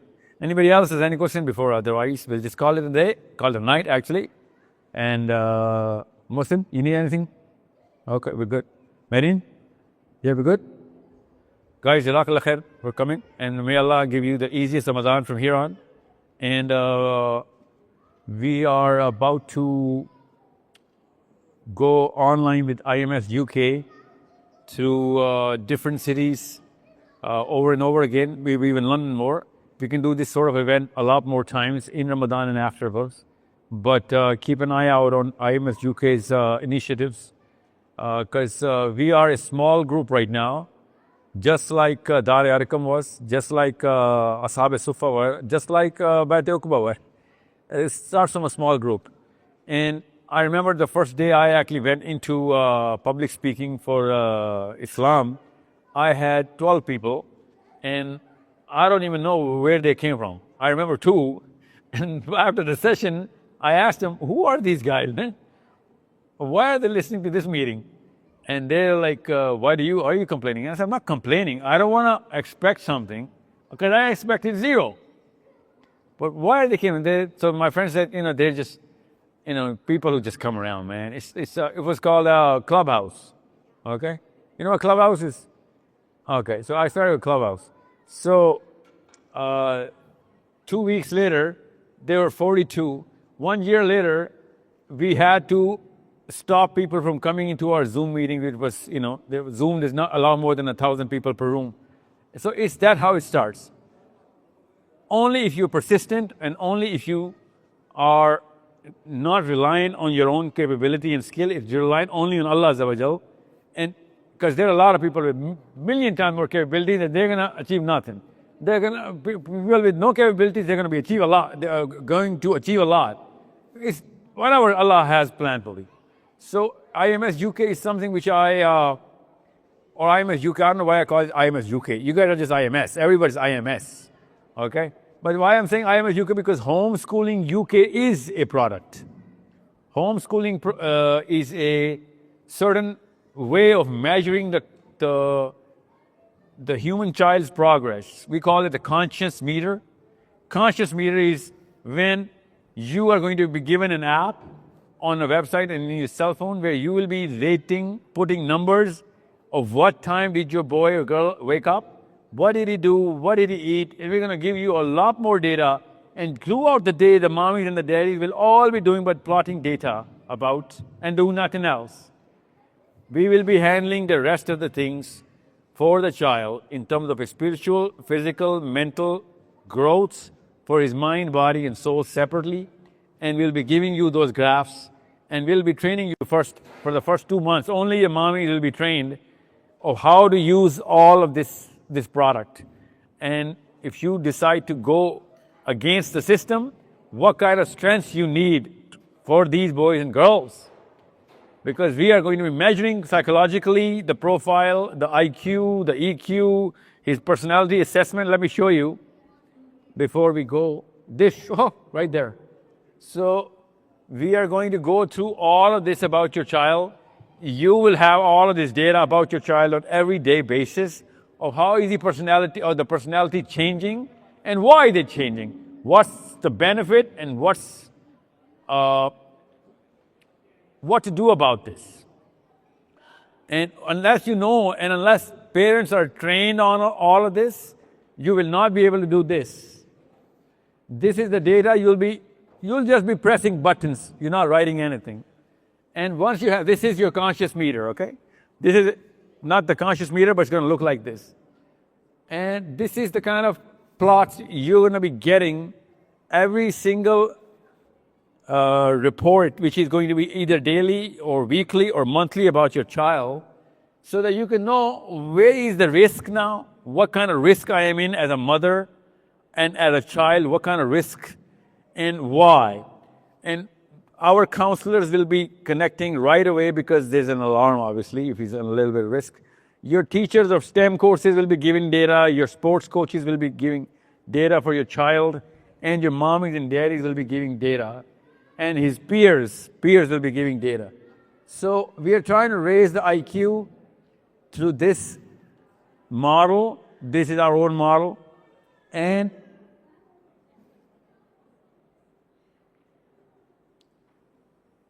this is our curriculum for your homeschooling. And we've already plotted it. We have a few, because we are running in source code our program right away as we speak. So we know what happens in what kind of brain stage. So we know it starts with the language stage. We know it starts right after the language to algorithm stage. After the algorithm comes the application of algorithm, which is from mathematics to physics and chemistry. This is the base. Biology is the base of social sciences. So by age 1, 2, 3, 4, 5 here, 5, 6, 7, 8, 9, 10 here, and by 11, 12, we overlap all of this and this, while we know where we are at right now inside the Quran and the Seerah. So this is your basic curriculum for your IQ building in homeschooling. This is a, yes. Let me just finish this slide. I'll come to you.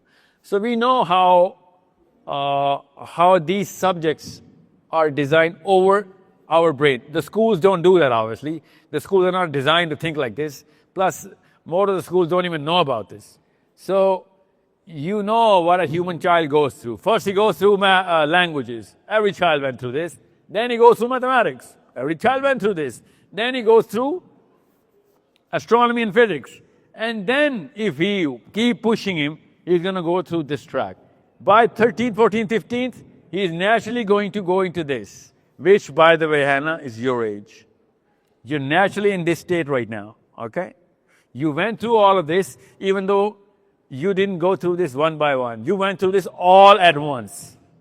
That's why you do not know all of anything, maybe some of all of it, okay? If you were given just mathematics for 5 years, when you were 7, okay? And by the time you were 9, physics and mathematics. By the time you were 10, mathematics, physics, and chemistry. So the first 2 years only mathematics. First 3 years mathematics and physics. First 4 years mathematics and chemistry. That's how you would have mastered mathematics. You should have been writing equations of mathematics. You understand me? Let me give you an example. The additive primes, which are now a discovery of mathematics, the additive primes. The Quran, you know what an additive prime is? Additive prime? When you add two primes and it still remains a prime number, it's called an additive prime. Okay? That's, you know what a prime number is, Hannah? Don't scare me. Say yes? Okay. So, the additive primes are plotted on a table, right? And you know what that table? That table is the same table the Quran uses. Okay? The Quran was written 1400 years ago.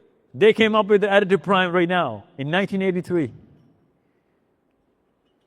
This is why I'm telling you that Quran, you should look at the Quran differently, okay? So we have a totally different curriculum. Why I need mathematics is so that our kids can discover Quran differently. Okay, this 5 years of mathematics that we've discovered, the curriculum that we have, we're publishing it on our website. Download it for free. Get your teachers to train your kids on that. It's free. This curriculum, we only charge for the teacher's payroll so the kids can get connected to the teacher. So, you know what this curriculum does? It puts you on a PhD level of mathematics in 5 years. So by the age 12, you should have done PhD of the standard at which PhD is done right now. That's what the human brain is ready for. And if you give him mathematics, when he's ready for it. Because by the time you learn how to speak Urdu or English, if you learn how to speak Spanish right now, you are going to take 5 years. And you're not going to be at the level at which you are at in English, even though nobody taught you English when you were little. You just listened and learned. Nobody gave me with a book of grammar and parts of speech. No, you learned English on your own. The brain did it for you. You know what I'm saying? This little Zad is going to learn English without even a book or a teacher. He's going to look around and become eloquent. That's what human brain does. So once we know what human brain does, we know what to do with it. Because we didn't make the brain, we just studied it. Allah made it, right? So, Combine that with this, and then we have, oh, I don't have time for this. This is too much, eh? क्या ख्याल doctor साहब? With, oh yeah. So I think we're done with, I didn't go into this topic because we didn't have enough time, but raise your daughters differently than what you do to raise your sons, if you have some of each. Okay? Who was asking me the LGBT question? Somebody asked me the LGBT question. Oh yes, please. No, somebody asked me there. I told them to go and ask me outside. Yeah, welcome salam. So I have a question. Growing up, we've always been told about the four imams. Yeah. And I'd like to know what your standing is about the four imams. Four imams. The four imams, Abu Hanifa, Imam Shafi, and the other two. Ali Atta Sheikh. No, Imam. I don't know the other names. I'll tell you. I'll tell you. No, I'll tell you, yeah. Yeah. There's not four, there are many. There are many, okay? But it's the four main ones. What do you mean main? So the main, well, you hear the names all the time. Well, yeah, you hear the name. We hear the names. Yeah. The Asian community grows up hearing these names. Yeah, no, I get it. India. You mean the Desi community? Desi community. Because our parents were all Desi. So you see, it's like Imam Abu Hanifa did this, had this. Imam Shafi did this. But everyone is so different to one another, and in that itself, I always felt. Hold on. Let me stop you right there. What's your name? Zora. You heard the names. Yeah. And you also heard the fact that they're different from each other. Yes. You didn't get to see it yourself, or where's the difference? No, I didn't. No, you didn't? So that means it's hearsay. Isn't it hearsay? It's not just hearsay. It's when in one family you have relatives, brothers, uncles. One uncle is following Imam Shafi, the other is following Imam Abu Hanifa, and things like that. Humble. Say it, humble. It's an English word, humble. I wanted to name my son Humble, and my wife freaked out. She was like, what? You know, it means something here in this country. Humble. So I said, yeah, it means something. It means really, it's a good word, humble, right? She didn't let me name my son Humble. So you know what I named him? I named him Shafi'i. So that's your number 4 right there, okay? So first one was Imam Malik. Then comes Abu Hanifa. Then comes Shafi'i. Then the last one is Humble. I'm just chronologically placing them on timeline, right? Okay. Now we all know that Abu Hanifa is the closest to the Prophet ﷺ in terms of timeline. So in historical terms, Abu Hanifa was born first. Okay? But Imam Malik is priority number 1 for Al-Sunnah for other reasons. But since Pakistani Indians are Hanafi, they don't know what I'm talking about. They think, whoa, Abu Hanifa is number 1, right? There's no numerical order, right? Except their dates of birth, right? Otherwise, no one's better or worse than anybody else. Now, the curse of Muslims right now is that we think that this boy, what's his name? Mansoor? This Mansoor cannot become an imam. And you know who's going to tell him? What was your name, sir? Mansoor's father? Sharjeel is going to convince him that, whoa, blasphemy, man, blasphemy. There are only 4. They're not 4 prophets, they're just 4 human beings. Amazing human beings. You know what they are? Researchers, that's it. We are making sure that they cannot be the 5th one. Why not? Why can't they be the 5th imam? No, that's our fear. That's our low self-esteem. So this Mansoor, inshallah, should be our 5th imam. Do you know what it takes? It takes critical thinking, argument, and eloquence. That's it. On what? Quran. That's it.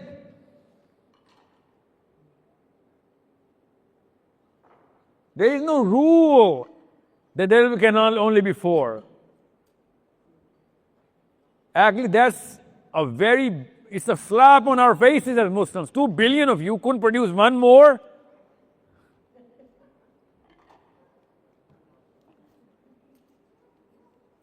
What? Well, sir, we were lowly peasants. Well, who made us lowly peasants? I want you women especially to read just as a request. If you don't want to read the Quran, no seerah, you think it's just a little lecture, especially in the camera. कुछ नहीं पढ़ना, एक दफा इमाम शाफी की अम्मी के बारे में पढ़ लें बस.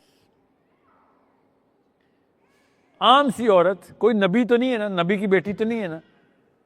इमाम शाफी की अम्मी वालिदा के बारे में पढ़ लें, और औरतों से कह रहा हूँ बस. अगर आपकी लाइफ ना चेंज हुई बस, तो फिर मैं इसके अलावा कुछ नहीं कर सकता. Read about the mother of Imam Shafi'i. If you have that kind of mother, you're going to have Imam Shafi'i. That's it. And you know, by the way, how old was Imam Shafi'i when his mother, single mother by the way, single mother. How old was Imam Shafi'i when he was sent to learn from Imam Malik? How old? Guess. He was sent from Palestine.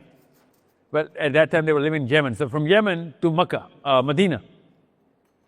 That's a very long journey. No airplanes at that time, okay? No cars. How old was he? He was 7.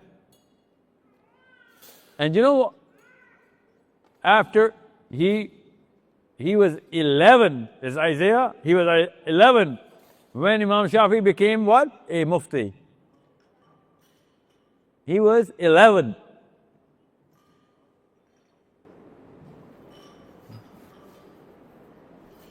Sahil, question? Because of this.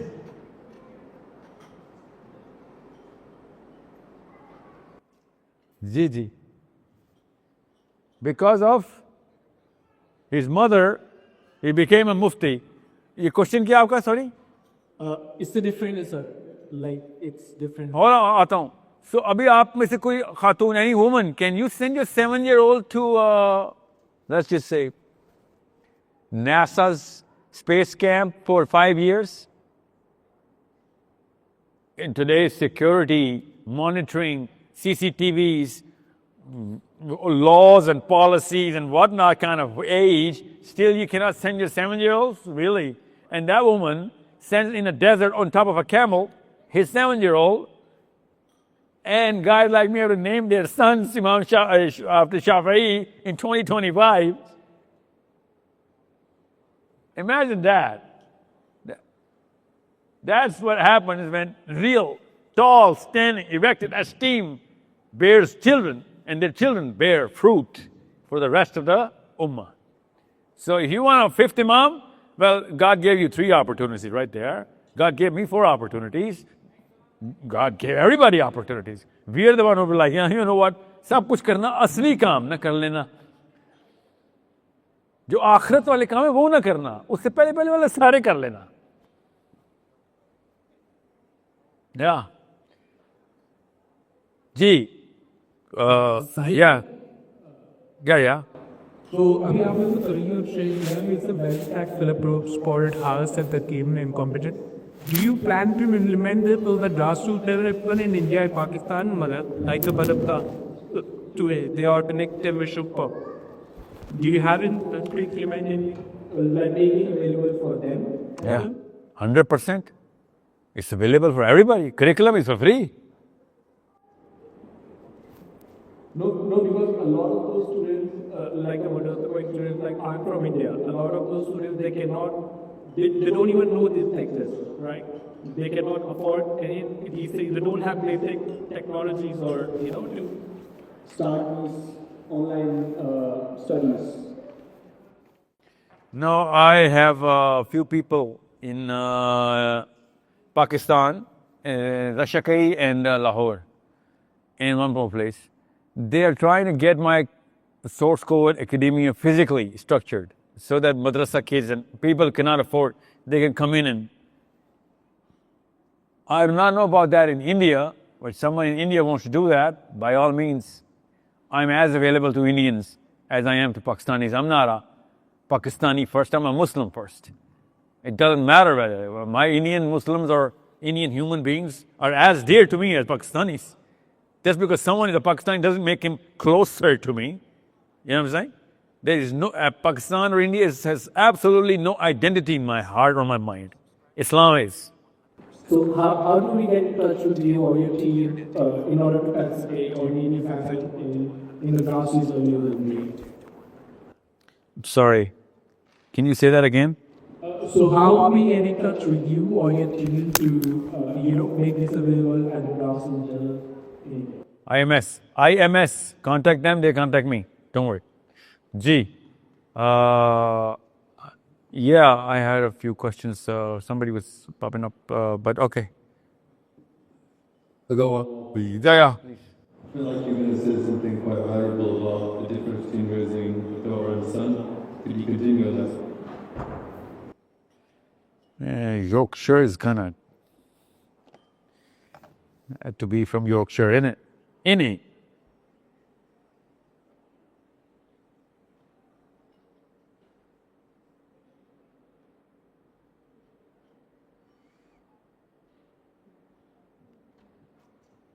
Tell you what, Khidr, I'm going to give you this presentation to take home, okay?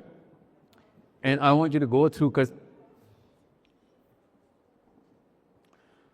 see, this girl, human being, female of the human being, it is such a fragile, such a precious and fragile entity that Allah has created. And this boy, human males, it is such a tough, such a resilient entity that Allah has created. We cannot have two. I mean, it's like a Boeing 747 or A380 versus an F-16. You cannot have the same management team for both, right? I mean, it doesn't make sense to have the same sort of parenting model for both.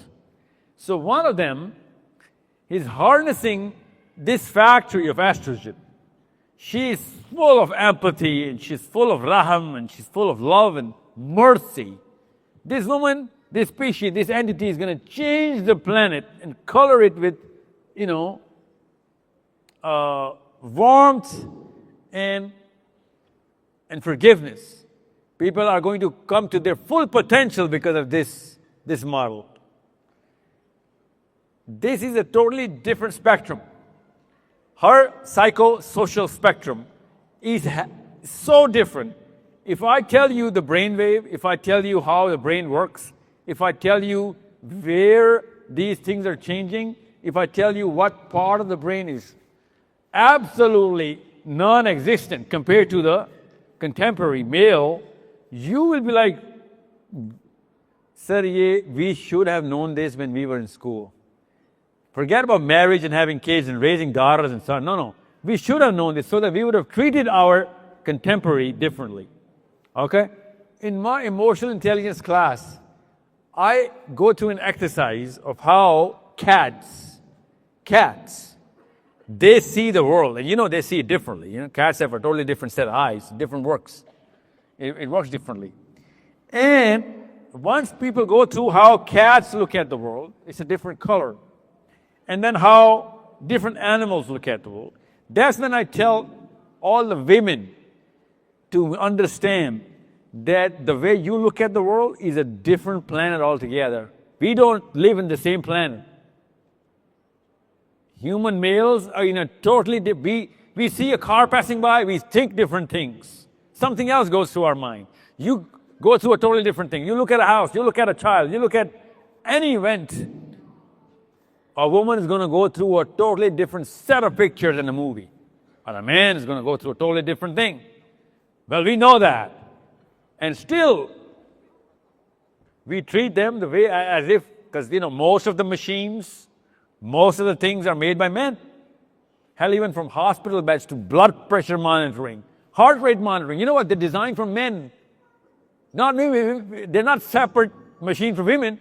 But they have to go through everything that we designed for our own selves. Our cars, our homes, our our positions of power, our positions of failure, our little machines to big things, everything is from men, by men.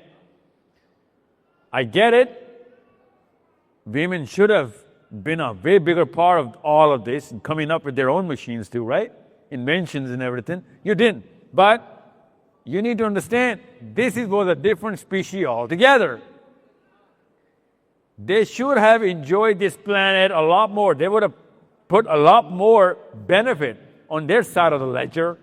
They didn't, because they were in a man's planet.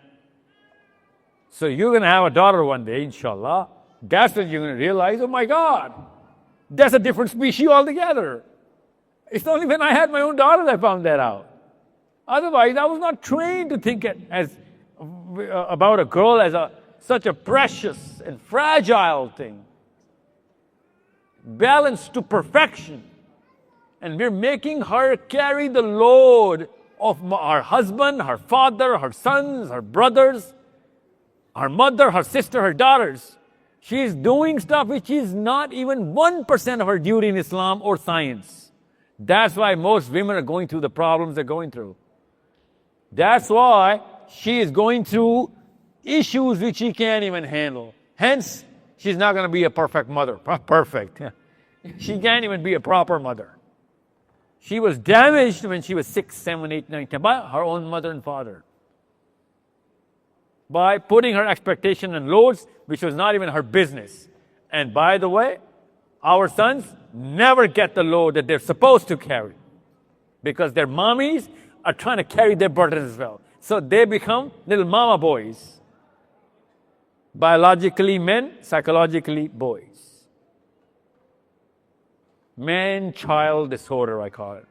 And we get them married to grown men, women. Grown women are thinking they got married to a man. All of a sudden, this guy is just, still teething. Psychological. So she's nursing her husband now. She's raising her husband. So who's going to end up in the hospital? Obviously she cannot raise a husband. She can raise a little child of her own. She cannot raise a grown child of somebody else. Who has the right to divorce her, by the way. That child is going to divorce her. So that kind of burden is going to create a totally different set of strengths and that kind of different kind of weakness. It's a miracle, I say, how women are still carrying on the status quo of equilibrium of this broken families, and these families are still intact. I don't know how. It takes a different kind of strength, or maybe there's a different kind of ignorance. They don't even know what I'm talking about. That's why a lot of men are getting away with it. So, testosterone, Khidr, this coupled with dopamine and serotonin. Once you make that trifecta, you're going to see what I'm talking about. That's why I said, just take these slides home. There's a lot more information there. There are more than 500 slides here. It's a book. Okay? So once you get that, you're going to understand what I'm talking about. And make sure your sons are treating women the way they're supposed to be treated, rather than treating women from their perspective of whether, the woman is or all the women are for the benefit of your son. That's not why they're for. They're human beings, and they're supposed to be taken care of and protected rather than being preyed upon. You know what I'm saying? Most of the women, I'll tell you, I promise you this, किसी एक औरत से पूछ लो जो पाकिस्तान में रही हो 10 साल भी कि वो sexually harassed हुई है कि नहीं. If she spent 10 years as a child as well, she's been sexually harassed. I guarantee you that. Or England is not an exception, by the way.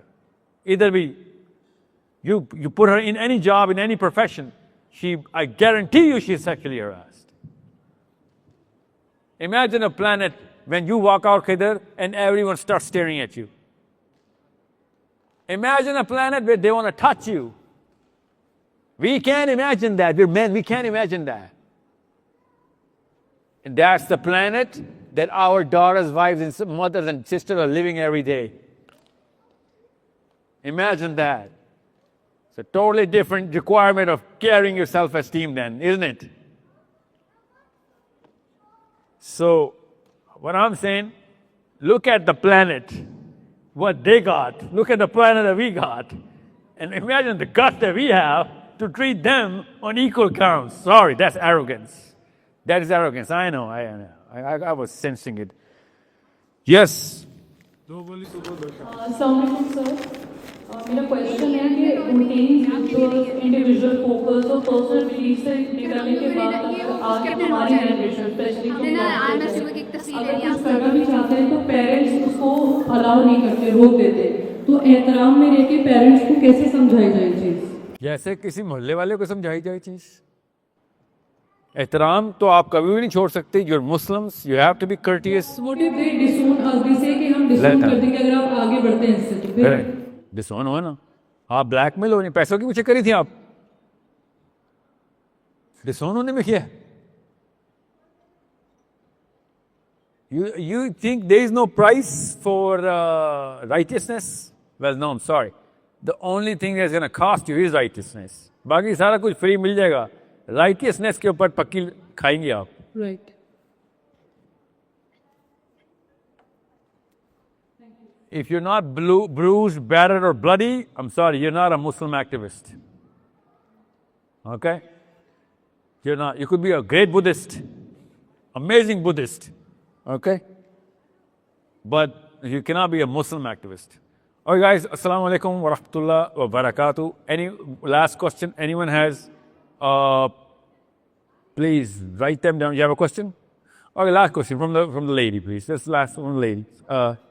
Give her a microphone, please. Just, there you go. There you go.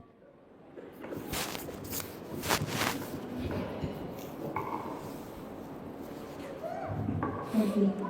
Just quickly, neurologically, what is the best way to teach? Like if you teach subjects, begin to learn at language arts and connectivity values. Here. Just on the Yeah. This is the theory. Look at this. Look at what I'm drawing here. Focus on people who are trying to teach and train kids into education. It could be any subject. Could be chemistry, biology, literature. Could be anything. Social science, natural science, could be anything. Okay. The way books are designed, they end and they start from here. That's the scope of a book. Now comes the teacher, right? So what you do is, you first of all, you come up with the application of the knowledge that you are going to teach them. You cannot visualize the application, you're not fit to teach. Okay? For example, a square plus b square plus 2ab equals a plus b whole square. That's algebra, right? Have you heard this before? Algebra, yeah. Yeah, well, this is the basis. That's the day one of algebra, right? Your son has heard it, right, Isaiah? A plus b whole square equals 2 a square plus b square plus 2ab. Okay? Now, if I ask anybody in this room, where do you see on this planet Earth this equation coming to life and being used? Is it used in some machine? Where is it? If you cannot put that machine in front of the child, do not teach him algebra. Okay? That's why we do not know algebra, because we couldn't see it. As soon as we're going to see it, we'll be like, oh my God, I want to do this for the rest of my life. That's the application and the use of that knowledge. So trigonometry, Trigonometry is something which we whiz through in mathematics because somebody forgot to put the most important part about trigonometry, that unless we know trigonometry, we do not know how to calculate the distance between two moving bodies which are spherical in nature, inside space. So whole intergalactic thing is based on the knowledge of trigonometry. Now, once a child knows that, he is naturally going to run the equations because he was going to fall in love with them. But if you don't know how it's being applied, you cannot start the insemination of knowledge, right? So information, then communication, then application.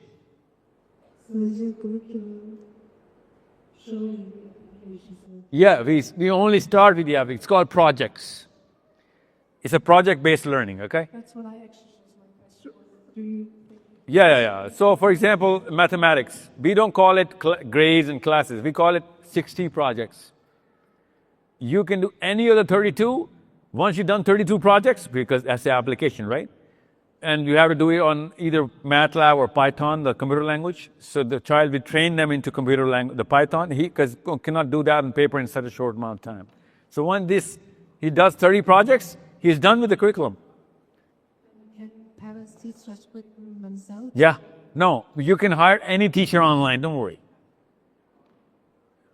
From anywhere in the world. And he's going to teach, he's going to see the projects, he's going to see the curriculum, he's going to be like, okay, I'll give you, you know what, on my website, I'll even tell you how to do that yourself. Because you cannot teach them mathematics. Unless, of course, you know mathematics. You can. I mean, anybody can teach mathematics. You have to learn mathematics first. But there are so many mathematics teachers around the world who can just be engaged to teach this curriculum to any child. Thank you.